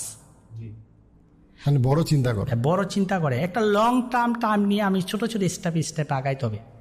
যখনই আমি থাই মেডিক্স নিয়ে শুরু করি তখন আমার বিষয়টা বুঝতে পারে না কেউই যে থাই মেডিক্স আসলে কি। আমি ফেসবুক পেজ, ওয়েবসাইট, মার্কেটিং করতে আমার কাছে গত মাসে একটা ইন্ডিয়ান কোম্পানি আসে আমার কাছে, ইন্ডিয়ার সবচেয়ে হেলথ ইন্ডাস্ট্রি বড় কোম্পানি healthtrip.com। তো হেলথ ট্রিপ আমার সাথে পার্টনারশিপে আসতে চাইছে যে আমি থাই মেডিক্সে পার্টনার হতে চাই। কথা বুঝছেন? আমি জাস্ট নামে মাত্র একটা পার্সেন্টেজ ওদেরকে আমি বলছি 4 মিলিয়ন বাত লাগবে, এবং ওরা খুব ইন্টারেস্টেড আমার সাথে পার্টনার হওয়ার জন্য। তো যে দেখেন জাস্ট একটা আইডিয়া মাত্র, আমার তো ইনভেস্টমেন্টও নাই, যে ওয়েবসাইট বানাইছে আমার 50,000 টাকা খরচ হয়ে গেছে, মার্কেটিং করে মোটামুটি মানুষই জানছে। সব মিলে ধরেন, এবং থাই মেডিক্সের একটা ইনভেস্টমেন্ট হয়েছে আমার অফিস করতে ব্যাংককে, আপনি চিনেন মনে হয় অ্যাম্বাসেডর হোটেলের ভিতরেই আমার অফিস, থাই মেডিক্স কোম্পানি লিমিটেড। তো এই অফিসটাতে আমি একটু ভালো ইনভেস্টমেন্ট করছি, কারণ যারা বড় পেশেন্টরা যায় একটু গর্জিয়াস না হলে হয় না। তো এই অফিসটাতে বাংলা টাকা 20-25 লক্ষ টাকা আমি খরচ করছি। তাছাড়া ওয়েবে কিছু খরচ, সব মিলে ধরেন আমার 30 লক্ষ টাকা খরচ হয়েছে। এখন জাস্ট নামমাত্র একটা শেয়ারই আমি প্রায় 4 মিলিয়ন বাদ চাইছি, এবং ওরা রাজি হয়েছে। বুঝছেন? তো আমি যেটা মনে করি আইডিয়া ইজ মানি। আপনার যদি ভালো একটা আইডিয়া থাকে এবং সেটা যদি আপনি নিজে ভিজুয়ালাইজ করতে পারেন যে এটা এই পজিশনে, এবং এই জিনিসটা যদি আমরা ইনভেস্টরদেরকে বোঝাইতে পারি, আপনার কিন্তু হিট। তো আসলে আমরা ভিজুয়ালাইজ করতে পারি না, আমরা জানি না যে প্রজেক্টটা শেষ কী আছে। তো এই জিনিসগুলো যদি আপনি নলেজ নিয়ে রিসার্চ করে যদি একটা মোটামুটি প্ল্যান দাঁড়া করাতে পারেন, আপনার টাকা লাগবে না, মানুষ ইনভেস্টমেন্ট করবে। কিন্তু আপনাকে বোঝাইতে হবে ইনভেস্টমেন্টদেরকে যে জিনিসটা আসলে কাজ করবে। ইনভেস্টমেন্ট যদি যে ইনভেস্ট করবে সে যদি আমার মতো ভিজুয়ালাইজ হয়ে যায় বিষয়টা, অটোমেটিকলি আসবে। অসাধারণ। আপনার এই শেষ যেটা প্রশ্ন করবো সেটা হচ্ছে আপনার এই এন্টায়ার যে 10-12 বছরের যে একটা একদম নিচে থেকে উপরে ওঠার যে জার্নিটা, এই জার্নিটাতে আপনার কাছে কি মনে হয় যে মানে আল্লাহর রহমত কতটুকু আপনাকে হেল্প করছে, বা এই যে ধর্মবোধ, ইসলামে বিশ্বাস? আসলে আমি একটা বিষয় সবসময় আমি মনে রাখি, এটা আমার মনে হয় আমাকে কাজ দেয় আল্লাহর একটা বিষয়। সেটা হলো যে আমি এটা বিশ্বাস করি যে আমাদের প্রতিটা স্টেপ আল্লাহর হুকুম ছাড়া হয় না। যে কাজই করি এটা আল্লাহর হুকুমই হয়। আমার মনে যদি এটা থাকে, যে এই বিশ্বাসটা যদি থাকে যে আমি যা করতেছি, ভালো থিঙ্কিংগুলো আসতেছে, এগুলো সব আল্লাহর হুকুমই হচ্ছে, এই বিশ্বাসটা যদি একজন মানুষের মনে থাকে, সে অটোমেটিকলি সব কিছুই, একটা কথা আছে, আপনি যদি সবসময় ভালো চিন্তা করেন, অটোমেটিকলি আপনার ভিতরে সব ভালো আসবে। এটাই আমি বিশ্বাস করি। আর দেখবেন অনেকে যে খারাপ চিন্তা করে, অটোমেটিকলি তার কাছে সব খারাপ বিষয়, খারাপ সিচুয়েশন সব খারাপই। আমার মনে হয় এটা একটা ন্যাচারাল বিষয়। আপনি যদি আল্লাহর থেকে অসাধারণ কিছু আশা করেন, তাহলে সম্ভবত অসাধারণ কিছু অপেক্ষা করতেছে। আর আপনি যদি আশা করেন যে খুব খারাপ কিছু অপেক্ষা করতেছে, তখন আপনিও কিন্তু ওইভাবেই প্রিপেয়ার্ড হন। এই জন্য আমাদের ধর্মে একটা খুব সুন্দর কথা আছে, আমাদের হাদিসে সাল্লাল্লাহু আলাইহি ওয়াসাল্লাম উনি বলেছেন যে খুব উত্তম একটা ইবাদত হচ্ছে কি আল্লাহ সম্পর্কে ভালো ধারণা করা। খুব ইন্টারেস্টিং যে এটা ইটসেলফ একটা ইবাদত, যে এবং এটা খুব পাওয়ারফুল একটা কথা। আমি নিজে আমার জীবনেও ডেফিনেটলি খারাপ সময় ভালো সময় গেছে, এবং আমি এটা আপনার সাথে খুব একমত যে আমি কি আশা করতেছি সামনে আসবে, এটা আমাকে প্রচণ্ড রকম প্রভাবিত করে, স্পেশালি যখন আমি অন্ধকার সময় আছি। আমার জীবনে যে কোনো একটা অন্ধকার সময়, আমি দেউলিয়া হয়ে গেছি, ঋণে আছি, ডিভোর্স হয়েছে, যে কোনো কিছু, সন্তান মারা গেছে, আমি যদি তারপরের 2-5 বছরে আশা করি যে খারাপ কিছু হবে, দেন ওইটার জন্যই কিন্তু আমি প্রিপেয়ার, মানসিকভাবে প্রস্তুত হচ্ছি ওই খারাপটার জন্য। আর যদি আমি আশা করি যে খুব ভালো একটা সময় আসতেছে, ভোর আসতেছে, আলো আসতেছে, তখন ওইটার জন্যই কিন্তু আমি প্রস্তুত হচ্ছি। আমি যখনই আমি নামাজ পড়ে আল্লাহর কাছে চাই, সবসময় একটাই দোয়া করি যে আমি এত কিছু চাই না, যে মা বল আমার জীবনের প্রতিটি স্টেপ তোমার কুদরতের হাত দ্বারা যাতে আমার পরিচালিত হয়। এই একটা দোয়াই আমি সবসময় করি, সবসময় যখনই আমি, আলহামদুলিল্লাহ আমি গত বছর আমার ওয়াইফকে নিয়ে আমি উমরা করছি, রমজানের লাস্ট রমজানে। তো আল্লাহর ঘরে ধরে আমি এইটি দোয়া করছি যে আমাদের জ্ঞান খুবই ক্ষীণ, আমি আসলে আমার জিনিসটা সঠিক হচ্ছে কি না এটা আমি নিজেও জানি না, যদি আমি চিন্তা করি সঠিক আমি নিজেও জানি না। তা আমি সবসময় আমি আল্লাহ করে মাবুদ আমার জীবনে যা কিছু হয় তোমার কুদরতের হাত দ্বারা যেতে হয়, তুমি জিনিসগুলোকে আমাকে ওকে করে দিবা।